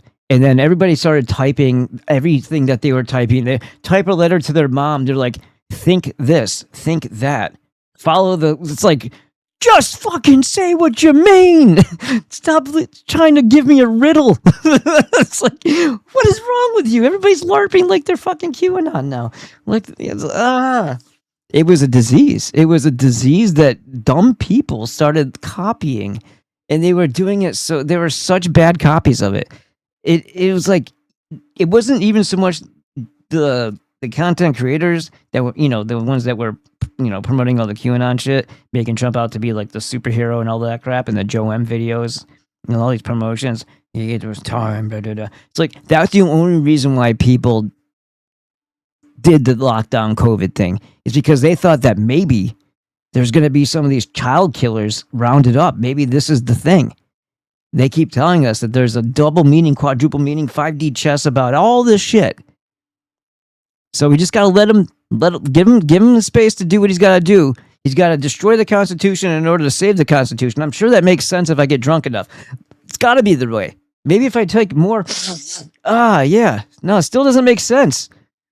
You don't want martial law, but if he does it, martial law. There we go. What was that other guy? That Lin guy? What was his name? Something Lin or Lin something. He was a maniac talking about doing about the potential for a what's that word?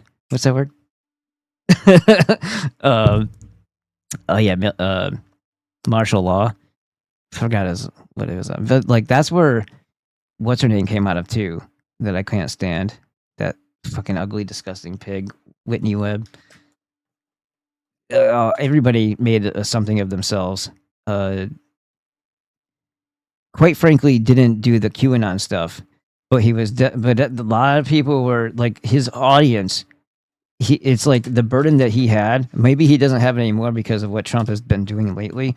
But he had to coddle that audience of Trump supporters long after, like, it was pretty clear that these people were misled, and so was everybody else by this piece of shit ass clown. But he couldn't actually push that message home because he was too concerned about the market value of what he was doing to be able to burn audience like that. So I'm too stupid to have that type of concern. It's like when the truth is there, that's when I address it. And if I recognize something as a deception, I'm going to go with that too. If that bothers people, like the whole religion thing, I could have probably 100,000 followers if I just started kissing the Catholic cock and saying, yeah, Jesus this and Jesus that every fucking 5 seconds. Because people who do that are grifters and shills majority of the time. And they're using religion to manipulate people into shelling out their support, both in followership and in funding. It's a rare occasion when you get somebody who's says, yeah, fuck all that. I'm gonna be real. And if I don't agree with something, I don't agree with it. It's just the way it is. I'm not gonna pretend like I do so that I mislead people into what they think my intentions are. That's why the British Edda is so important. And by the way, speaking of the British Edda, like I said, The project is a green light. It's in public domain.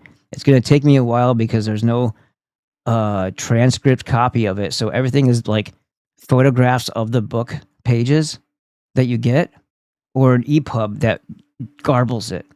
So I can't just transfer it into a LibreOffice or LibreOffice document and then write in the sections that I want to write my own take in that section. So I'll have to.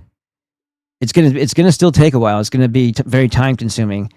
If anybody wants to support the show, I highly recommend doing that, and I will get cracking on that thing. But a lot of headway. I actually made. It was really exciting to know that I could use that public domain information for the British Edda, and we can restore it. We can put it out. We can republish with my commentary, which makes it different so that it can be published, and it's going to be great. It's going to be great.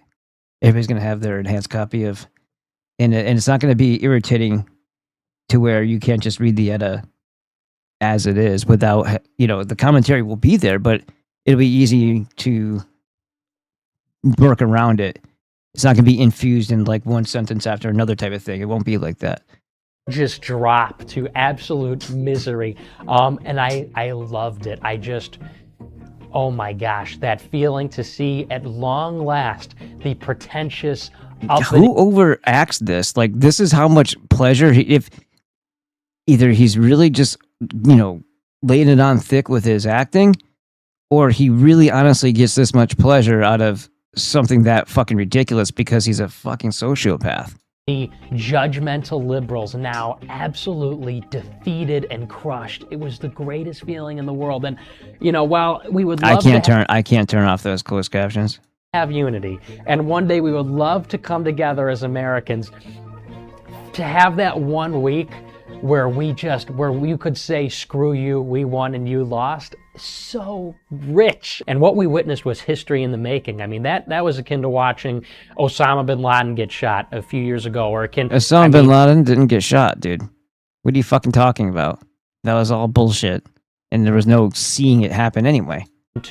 And obviously carries negative connotations, but 9/11 or the Berlin Wall coming down or Pearl Harbor. But I mean, that was one of those moments where you were seeing world history being made. I mean, this was Brexit. Yeah, nobody talks about Pence anymore, do they? They don't say a fucking word about him. It's like it never happened.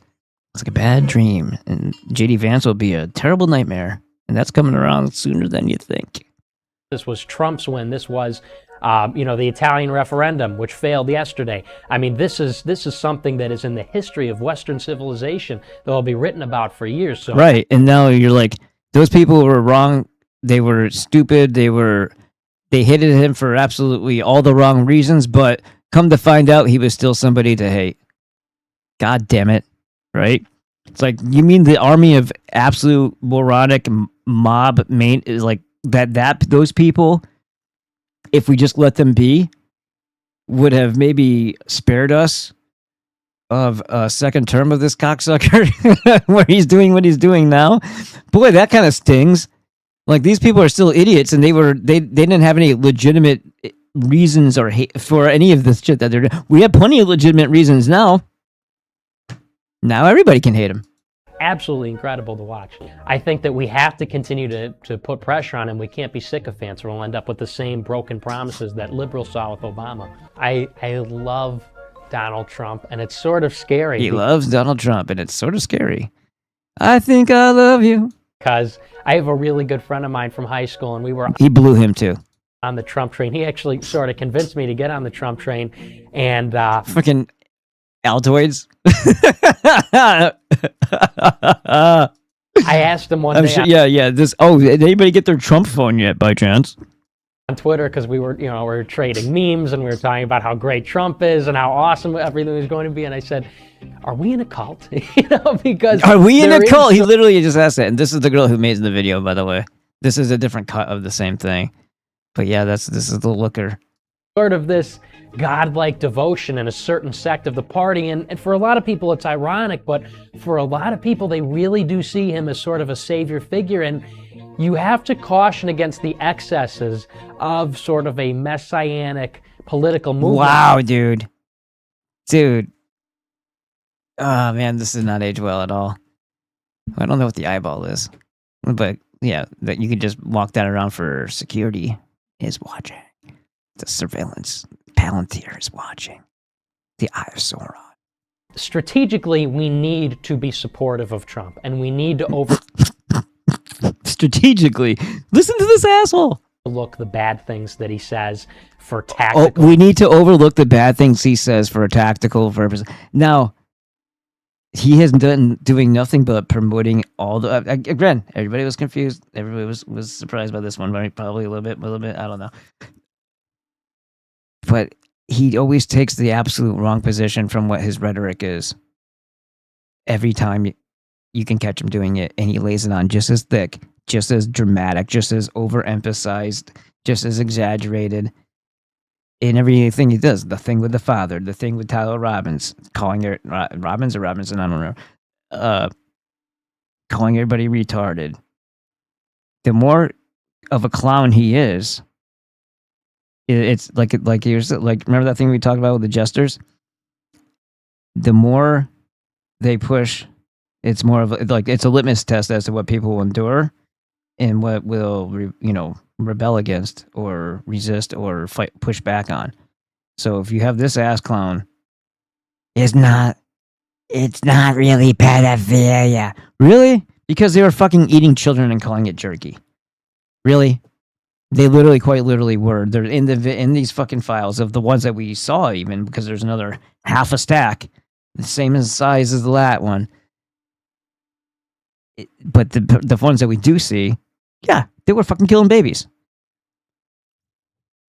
Yeah, he say nothing of the pedophilia. What he was actually doing was murdering children and turning women into baby farm slaves for that very purpose of the murders, or handing them off to other people who are going to murder them in some sort of sick gay raping an infant type of ritual. This is all very evil shit, and we have done nothing about it. But he's the one that soft pitched it to us, and then started selling. He started selling the freaking shirt that Epstein was photographed in on his website, which takes crypto, which now we know is a fucking Epstein Jew shit thing too. Planned rollout, micro transaction, everything from that Douglas Barr book on up has been scripted, and it's a joke. It's a fucking joke. Pragmatic purposes, because if we jump in on it with him, there's no one standing for Trump. And it's CNN and the world versus Donald Trump. It's the Europe, it's the Vatican, it's the president, it's his own party, and then his people against him. So, we sort of have to be very much devoted to him. And even the things that ideologically I'm not totally on board with, or I disagree with some of the ways that he does things. I don't understand how he does this, makes his face do what it does. Like, why? I have to admire is his mouth just bigger? Like, who opens their mouth like that?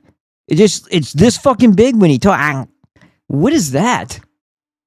He's used to shoving more than one thing at a time, I think. fact that in totality, he is this his resting face is this. Courageous lion who is just sheer strength, who is no fear. Oh my God! He just said a 70-something-year-old man was just sheer lion, just sheer strength. This dude has daddy issues. Now we get it. Now it all starts to make sense. Maybe he had been touched and not by an angel. Who knows? Or neglected. So no, everybody should be neglected. Because his life was boring. His life, his recitals, his baseball games. That's the shit that his dad probably didn't fucking show up for. And he doesn't want anybody else to do that for their children either, because he's a cynical, fucking envious little shit. Solon. And you have to sort of look at it in a holistic way. I think that's the only way to look at it. I mean, what would we do if this fails? What would be next after after the scorched earth? We burn everything to the ground. We drain the swamp. We said Hillary Clinton was dying and Pizzagate, and we are pushing the boundaries of truth and reality. What possibly could succeed Trump if he fails? Boy.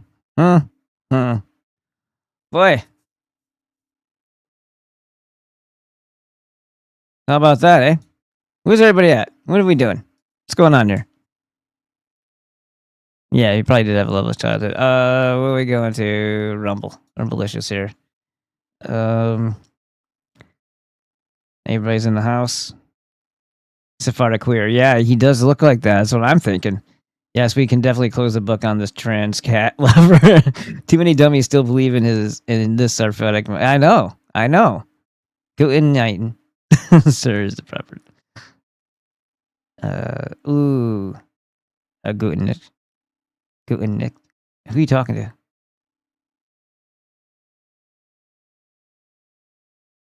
What was that? I don't know what that was in reference. Oh, he's a lumberjack. He's okay.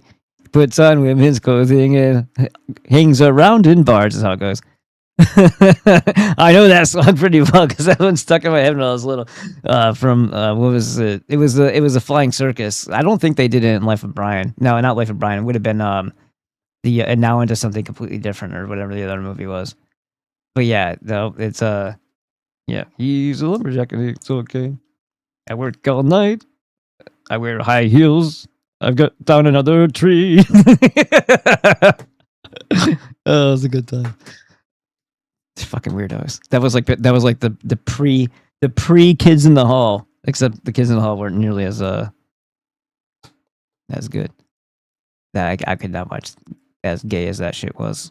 I never watched. I like when that dude popped up in news radio, David Foley. I'm like, too gay still. He's not acting gay. He's still. Yes, Oracle. The struggle to free himself from the restraints become my very shackles. Meshuggah catch 33. Millennials. Yep. 80 to 95. Now, how can that be? Millennial would be like the 2000s and on. Are you sure? What is that? The millennium was 2000, right? So why would that not be from the 2000s on up? We're Gen Zs. Or Gen X's, I mean. Like, hold on, I'm gonna... Did I even spell that right yet? I probably put 2 L's in there, right? Millennials, okay. You're right, but that's just weird. I never knew that that's what it meant. Like, why does that make sense?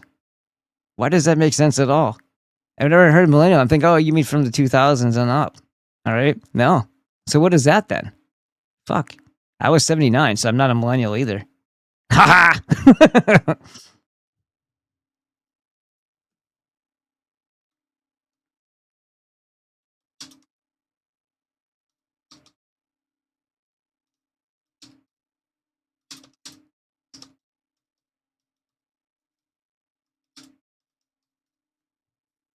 Generation X. Yeah, I was X. Right at the tail end of it, I guess. 79. Yeah. I didn't even know there was a Generation Y, but apparently that's the same thing as a millennial. So I have two things. Gen Z was 95 to 2009. All right, well, that's news to me. Well, I'm still not a millennial though. It's all good. All right, back to the talks here. Wait, what's going on over here? Is there anybody here? I think people just don't think that this is here yet. Still. Where the hell is everybody? Here. Branded, steered, queer. Oh wait, I missed one. The fairy Fuentes is trying to be cool and blame the generator before his. I think you mean generation, but maybe he was blaming the generator he bought because it also, it ran out of gas and he didn't know how to put more gas in it. I don't even think he would know how to start a generator. Branded, steering queer, or was it in a frat house? I don't know. We will have to speculate. Who removed the dude? The poof. I'm sure it was for good reason. Branded steer. I say this is the same ball busters that worked with sore spots. So no, I don't even know what that means. It's so vast. That's not a word. A good friend of his is gay Australian porn star. Who's? Oh, Space Busters. I didn't really work with them. I had him. I don't even remember his name anymore. Steve, was it Steve? What was his name? The guy from Spacebusters was on for a talk one time, and then he and I discussed getting Tom Collin. Is that his name? Whatever that fucking guy is. Tom Cowan. Tom Cowan came on with Dr. Artis and the other asshole, Andrew Kaufman, on the show once. Because that guy, the dude from Spacebusters, was friendly with them, with Andrew Kaufman. It was not a. It was. This is whatever. But yeah, I have nothing against was this Spacebusters guy. I enjoyed some of his stuff in the past.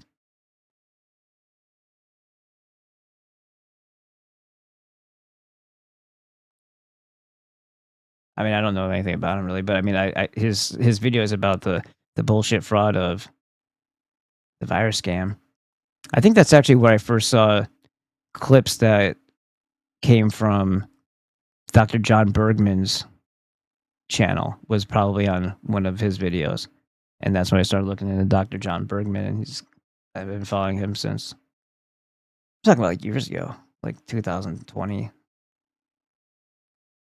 School of Fish. The only Nazism that exists today isn't German National Socialism, by the way. It's Nazism, which is the Jewish presentation of the Jewish image of German Nazis. Yeah, right, because Nazi was a word that was on a long time. It was Nazi. It was meaning basically a retarded country bumpkin Catholic. It was that precise. And that was in the 1850s. They were throwing that word around. The Jewish journalists, through what they did, German National Socialism isn't out of existence unless you stop being noble. That's a ridiculous thing to say. You don't get to take qualities out of a person and say that they're not there anymore. If you're a noble person doing the right thing, a guardian and protector, a good steward in your community, and you know the values and virtues of National Socialism, then it's not dead, and it doesn't have to stay in Germany either. That's the whole thing. People think they need to have like a building that you go to that has a fucking label over the top of it, or it has to have like matching T-shirts. It's not how that works. It's less sincere and less legitimate and less genuine and real when you fucking do all that marketing and and uniform.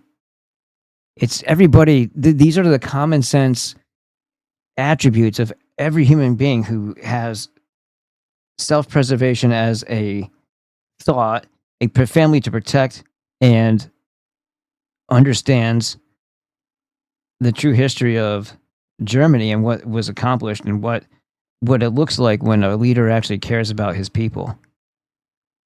And you can see an example of that in Libya under Gaddafi too, and how amazing their lives were before we destroyed it for the Jew. But I agree when you're saying that Nazism is the only thing that exists. But the point is, if somebody's going to, and I think you understand this, if somebody's going to embody all the bad qualities of the Jewish stereotype caricature, well, then they're not speaking on behalf of all white people anyway, and they should keep the white national and white pride thing out of their fucking mouths, because they're working to discredit and delegitimize an actual problem and an actual threat against our existence by being deserving of it. They go around deserving something to have happen to them. And that's why nobody's going to have any sympathy for us if that's who your representation is. That's why we need to get away from that shit. Is anybody going to support the show Falcon tonight or what? Schoolfish. And the truth is, the Jews are exactly the way they depict the Nazis in the media. Right. They are mass murderers. They are genociders. This is the Jews. Yeah. The Bolsheviks put on a mask. Right. They are destroyers. They are the rapists. Or is it therapists? SNL joke. They are child traffickers. Yes. They are the porn kings. They are the drug pens. They are the everything. Anything that destroys a human being's soul, gambling casinos, right? Casino games on the internet. What do all these idiots that are making shit tons of money on Kick doing? What does Aiden Ross do? Aiden Ross. What does Clavicular do? They've got contracts with all the... What does fucking Paul do with this duel.com? It's eroding our people, destroying it. Lipo account was created today. Seems like a troll. Yeah, that's cool. I'm cool with you doing that, man. That's cool that you did that. I'm sure that's exactly. I didn't. You checked to see how long it was open too, huh? Exact. Oh, that was a David Duke quote. Yeah. Okay. Gen Z, 97 to 12. Yeah, and Gen Alpha is what's going on right now because it goes all around again. But yeah, so I was an X. I was a true legitimate X. Right at the end of it. DD. Oh, you're talking about David Duke would know. Yeah. Generation, not generator. Yeah, that was funny though. Let's see. What's going on over this bizatch? Howdy, he says. Nick has a twin sister. Maybe she was the favorite. Hey, what's up, Neil Riggers? I saw what you did there. Let's see. Are we still at 204? No, we are down to 203. I've offended somebody or they deleted their account. Facts. What do you got over on Kick? Nada, because it's a bunch of gay homosexuals over here. Just kidding. I mean, the people that occupy the platform, yes. Not the people that sit around, that actually watch what I'm doing here. The operators, yes, absolutely gay homosexuals. Each and every one of them. All right, so we have to get into this before it's too late here. Let's do this. EL, in collaboration with other Israeli mob families and Jewish mob families, are running weapons from Florida, where Hai Waknin has his club, the Bakara, and Clavicular is the cover for that money laundering and weapons running scheme. He's not the cover for the schemes. He's the mascot for the club. So everybody's looking at this guy doing his streams. There's other shit is happening under the surface, according to this guy who didn't put a shirt on. Right now, there's individuals running weapons from Bakara up to New York, and they're intending on carrying out an attack. And Jessica Tisch... So that's the part that could potentially be something to look out for, right? And if they carry out an attack, who do you think they're going to carry out an attack? It's going to be a false flag, and then they're going to blame either a group, as I was saying before. This is why you want a community and not a group. They might they might blame a group or say that everybody who believes in these things, which is it used to be militia, right? Right. It's a white nationalist, white supremacist militia. You mean people who are trying to defend their fucking country and their own lives because of, look at this horrific. First of all, it's like we needed this. We needed to know. Really, we didn't already know. You had to put it on your neck too. Like, seriously, what the fuck am I looking at? Like, come on. The face tells it all. You don't need the Rem fan child killer star on your neck too. But this is why this stuff is such a goddamn threat, because she's the police chief and she's a billionaire, like Lowe's. I'm never gonna shop at Lowe's. I'm gonna get my freaking rope somewhere else. Don't ask why. Just listen to her. Look at her discussing this. Listen to the premeditated bullshit that comes out of her mouth. More threats against everybody else because, oh my God, everybody's out to get them. As always, consummate fucking victim. But if this is an element, what do you think is going to happen? You think they're going to go hit mosques in New York? No. They're gonna frame somebody up, and they're going to, because they don't care about their own, they're going to get some, maybe Curious Joel. Maybe that's the reason why we learned about that town, so that it would be in our minds when something happens. Maybe it'll be somewhere over in Jersey. Maybe it'll be in the Lakewood area. Maybe it'll be multiple places. But it'll be Jews bringing guns to people who they're radicalizing to go harm Jewish bullshit things and then they're going to do the Palantir crackdown. Regardless if it happens this way, it's going to happen at some point that way. Is the problem? Is running cover for it. I understand that for many of you, having a Jewish police commissioner is deeply comforting. Well, we listen to wishes. I know for many of you, having a Jewish police commissioner is very comforting. Oh my God. This is vile, disgusting humanoid. Not human, but humanoid. Yeah, somebody says Clavicular is 1,000% owned and controlled. Well, of course, that's what looks maxing. They commandeered looks maxing as a nice. Hey, wow, these stupid goy came up with this on their own. It's all about self-harm and potential sterilization. What could be better? Sure, let's make a mascot out of one of them. We could really sell this to the next generation. This person is not a genius. She says, I knew that lady was corrupt and working for Israel. She has a fucking star around her neck, and she's talking about her Jewishness all the time. How did you put that together, Candace the Menace? You dumb, stupid cunt. Know that I do not take that responsibility lightly. I feel it in my mind, in my bones, and in my heart. I'm pretty sure it's bones, not her heart. And it helps. Okay, hold on.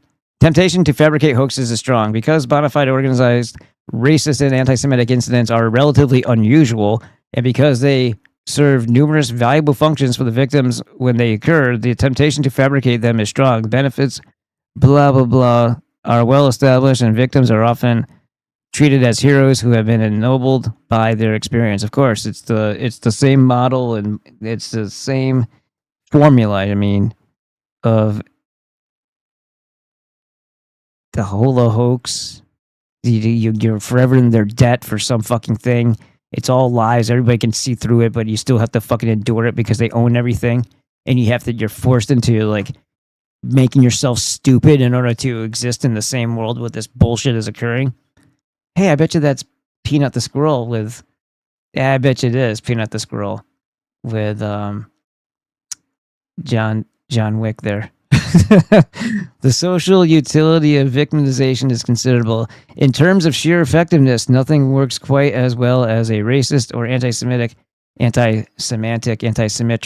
incident to intimidate an institution, draw attention to a problem or silence critics, and pass laws and ignite and initiate the fucking final Purim blow that is going to be the digital checker by way of Palantir. Round them up! And we shall see from the examples, and then a bunch of words here. Shape the work that I do to keep all communities safe. I worry like my grandmother for me, so that you shouldn't have to. She's definitely talking to a group of Jews, must be, because who has a sense of relief when they see that hook-nosed, fucking fat, disgusting billionaire who's a police commissioner somehow, because they can just do whatever the fuck they want. They'll just kill people if they want to be the president of fucking, Mexico. Excuse the F word. But this is just how it goes. They own every territory that there's a central bank. They've already ousted the true, real people who cared.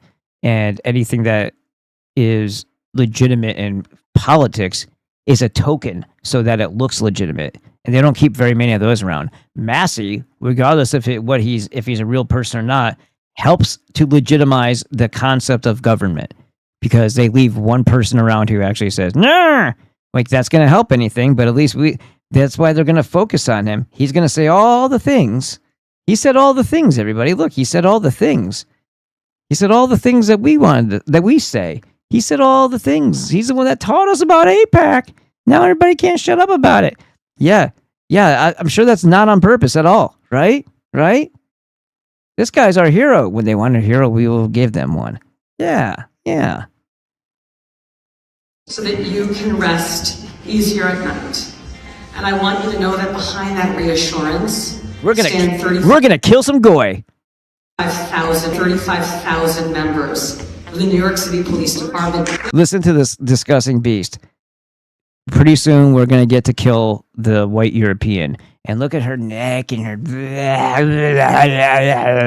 Willing to risk their own lives for people. Remember that dude that was like the in a black robe, and he had that long thing hanging off his head. In Return of the Jedi, he used to hang. He was like stand next to Jabba.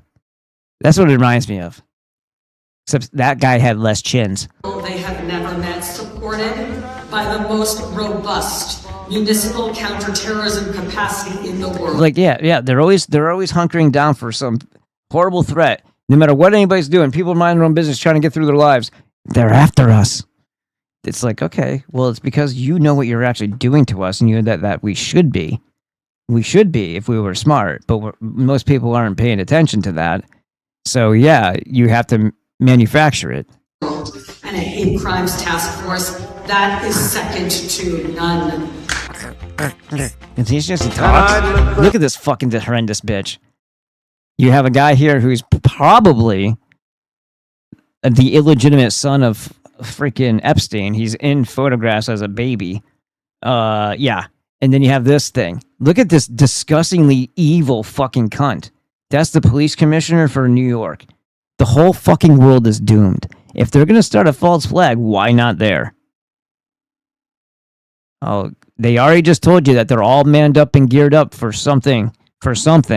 Because, you know, it's only the Jews that fucking matter. All 35,000 members of the police force are there to protect the Jews. Whose country is this? They're not even supposed to protect you. It's not protect and serve. It's not what they're there for. They're there to enforce municipal policy from the municipal corporation. They've told us this flatly. They're not there to protect and serve. They're not there to give a shit about your rights, because you don't have any in commerce law. You don't have any in admiralty law. You are fully bonded to the court. You have zero rights. You are a slave to the process as a fictitious entity in commercial law. This is what they did when they incorporated. We're not in the world that we think we are, and there are no rights because we are considered property, and property can't own property, nor can it have rights. The Central Fund of Israel plays a role in directly supporting Israel's settlements and settlers in Palestine, as well as supporting anti-Palestinian repression in the United States. In 2011, directly supporting Israeli settlements and settlers in Palestine, yeah. In 2011 and 2012, they received $300,000 and $375,000 respectively from the Donors Capital Fund, earmarked from Shirat Hadin. Shirat Hadin, also known as the Israel Law Center, is the group that practices pro-Zionist lawfare and legally defends settlers who commit murder of Palestinians.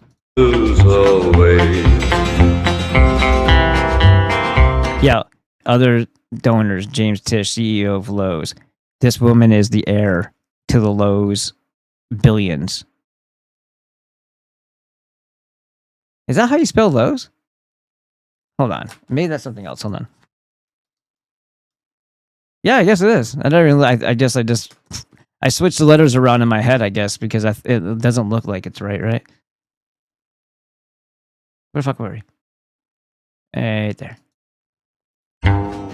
The JDL, in collaboration with other Israeli mob families and Jewish... I don't think the JDL is actually active anywhere, bro. But other than that, yeah. The other stuff is plausible. And they're gearing up for something. And they're going to blame us. And then they're going to go come after us. And when I say us, I mean just like normal everyday people who are just not... Oh, you said something online. You're one of those domestic terrorists. Like, yeah, because I recognized truth and I repeated what my observations, and, you know, hey, this person is guilty of this thing because it's fucking plain as day that they are, and they admitted to it. But that's anti-semantic. You better just knock it off there, Buster. Fuck, is everybody out? All right, well, I gotta close down, I think. Wait a minute, what time is it? 2:19, that's it? Just seems like it's been longer. All right, hold on. Where's the Rumblelicious thing here?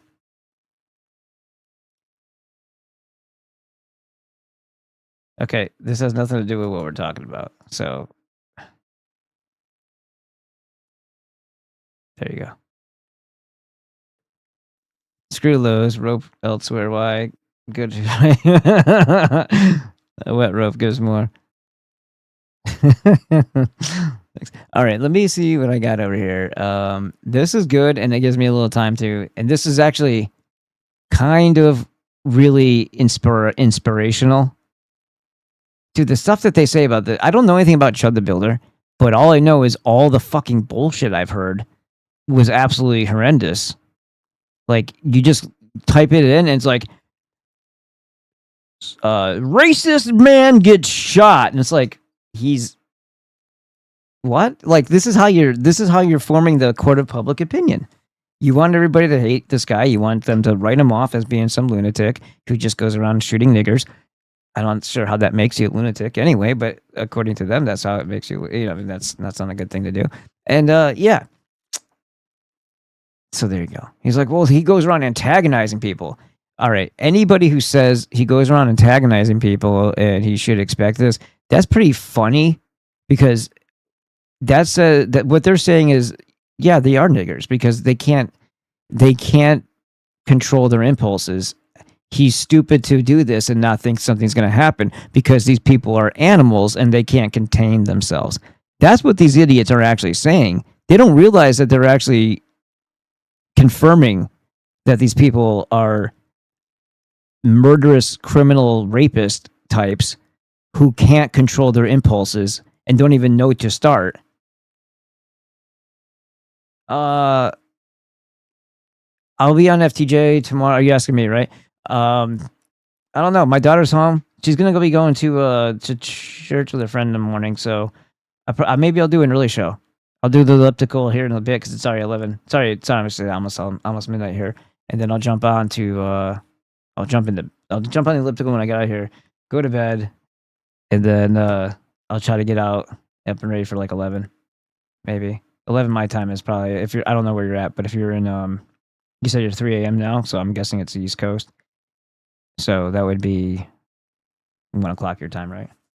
2 o'clock your time. Probably around there.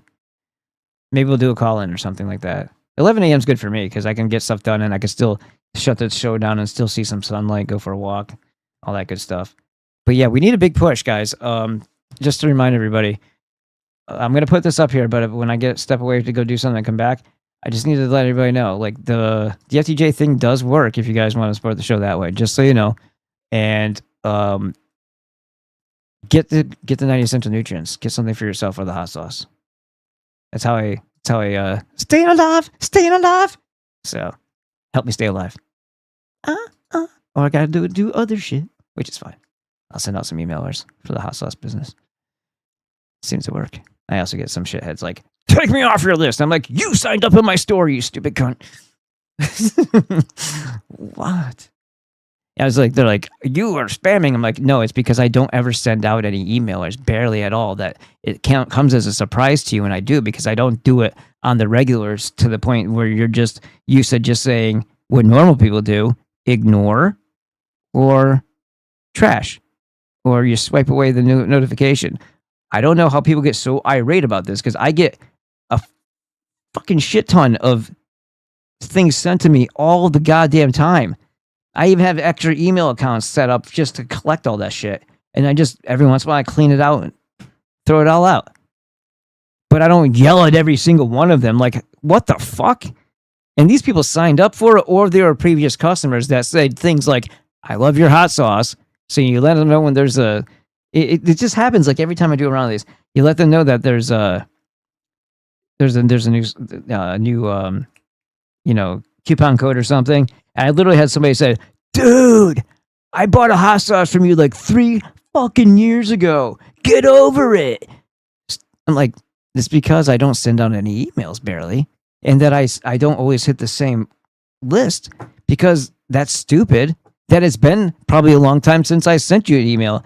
And you're acting like I'm the one that has the fucking, I'm the fucking weirdo. I'm like, if anybody's going to be marketing to anybody or sending, like, I'm the greatest person to sign up for, because I'm not the type of asshole that just constantly does that shit. It's only when somebody needs to get a little freaking, nudge so that there's some internet orders coming that I actually do it at all. It's like, yeah, okay, it's about the middle of the month and it looks a little stagnant here. Let me send some emails. That happens every couple months, maybe every 4, but it's not always the same people. And to the extent of what exactly? Maybe you know, I just hit this much of a list like that. It's so fucking crazy. People are, you know, NASA North American Street Ape. Yeah. Nice. All right. So yeah, and then you know this thing here. So if we're in this place, you scroll. I've been putting shorts up. This one didn't go to the shorts thing though. This one is just right there in the actual thing.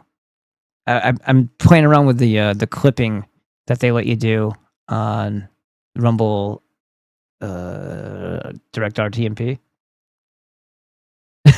Yeah, I know, right? Yeah, I know. But it's relatable though, isn't it? Isn't it related? Like just like the comments, like the way people are just nutty. Like I'm always gonna call out what I think is just irate behavior or get over it, get a life, that type of shit. So today's show, I said today, as always, I will be the laser that cuts through the bullshit we get thrown at. We get thrown at us by these sick little monkeys with peyotes. Those are the things that hang down there. Special announcements. And some interesting findings and more dots connected on the map to digital hell. Must see Crumble TV. And then here we go. So the Gibson goes there, bam. Just go like that and da-da-da-da-da, like that. If you go to my site, where's my site? Right here. There's the Buy Me Coffee, PayPal, Patreon. If you guys want to be Patreon members, that'd be cool. I'm going to put some exclusives on there eventually here soon. SemperFryLLC.com. Da-da-da! It looks better on a computer. It looks crappy on the... I got to fix it. I got to see if they'll fix it. They might want to reformat my whole thing because this is like old. I made it work, but if they have to retool it to make it look better on the lab, or I'm going to have to go somewhere else and bring my whole shit with me. Anyway, Dr. Glidden, you can click that. You can become a member. Ballbusters. Food Star, 6% off all sauces and creatine, and I reduced the creatine like a lot, so it's a lot cheaper. Alpha Tough Body Book, which I actually used today because I was all dizzy and screwed up earlier. That I actually used it. I talked to Monzo, told me LFM 14 and 10, and I did them. And let's see. Then here you go. Azure Living, actually Azure Well, Azure Standard Site. Code BB5 for additional discount on an already discounted site. And the 4 things you need for your 90 essential nutrients. Whole food multivitamin, the Alaskan cod liver oil,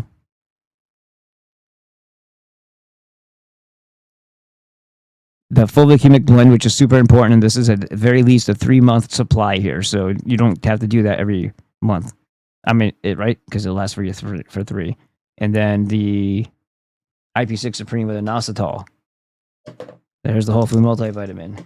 And I also take the core copper. Actually, while we were sitting here at the beginning of the show, that was what you saw me throwing in my face, was those pills. And the core copper's right here. Get it. All right. And use code BB5.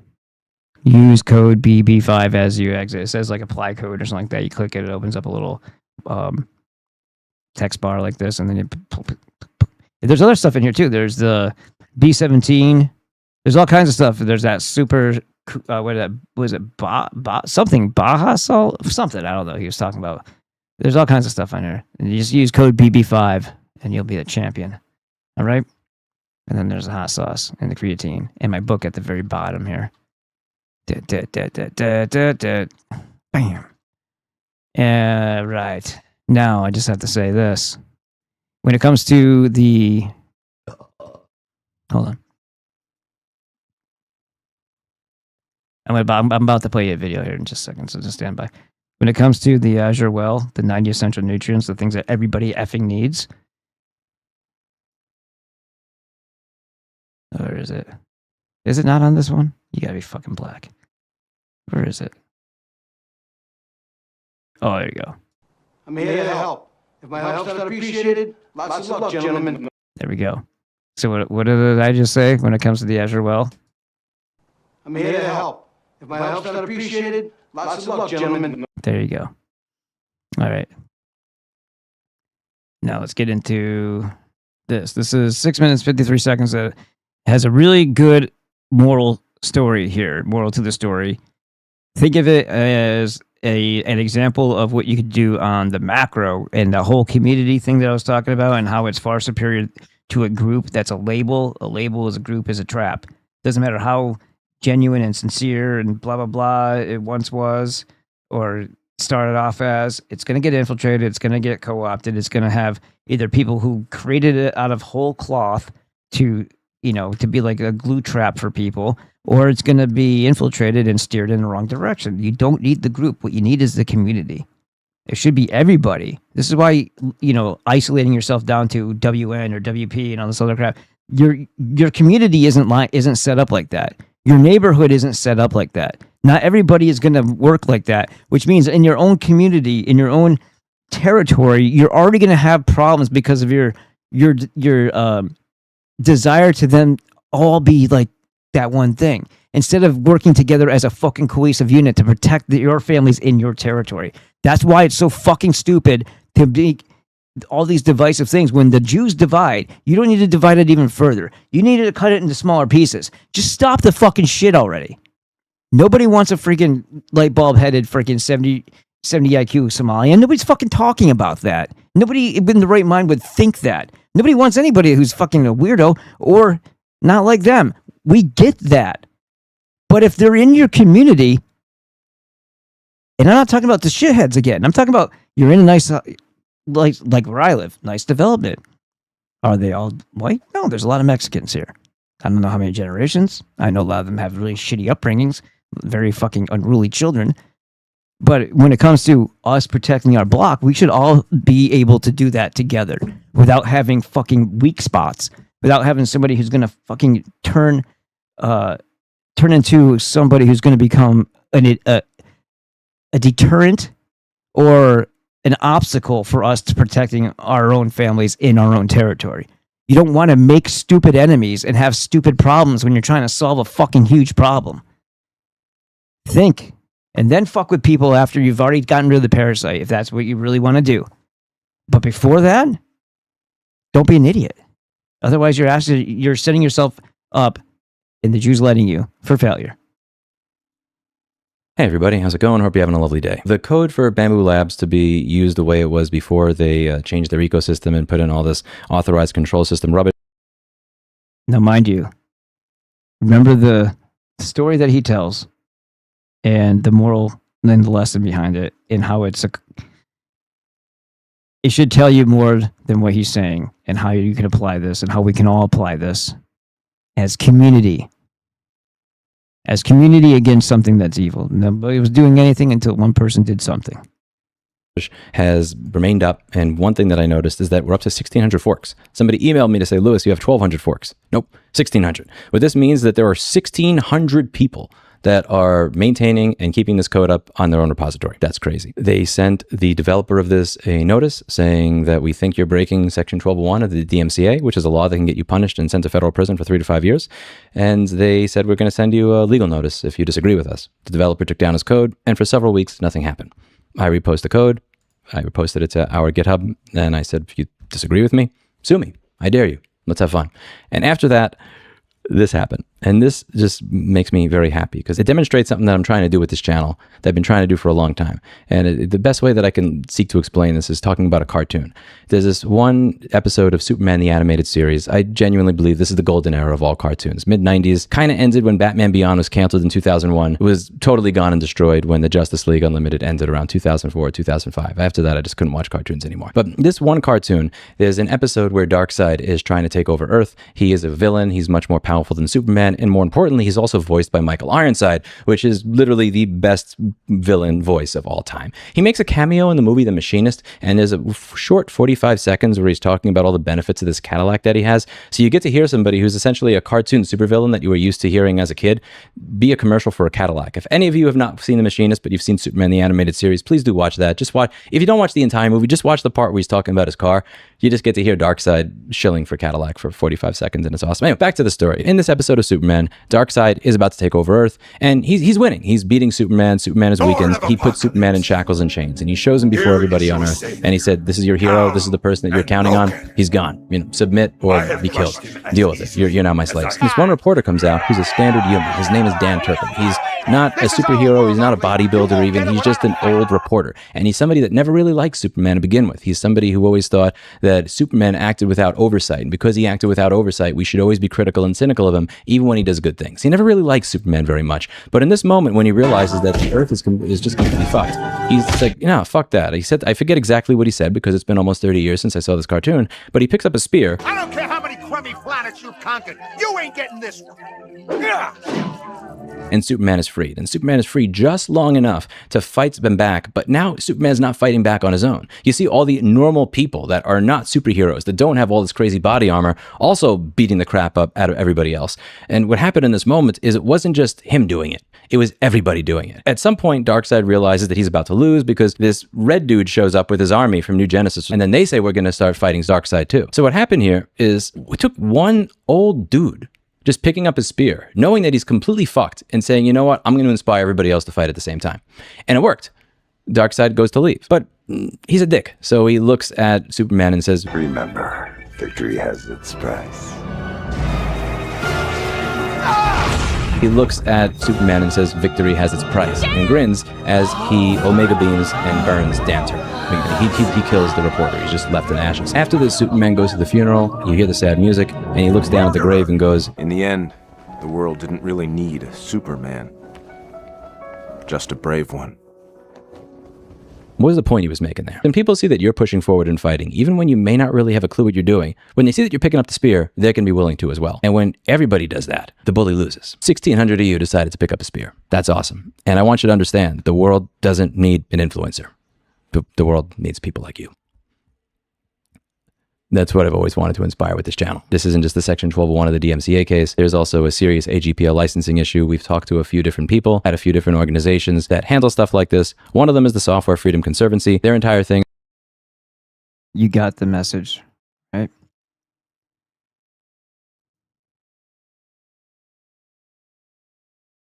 I hope it happens. Let's not be our own worst enemy. Because what they can do to us, we can do to ourselves so much worse. Salt. Yep, you got it, bud.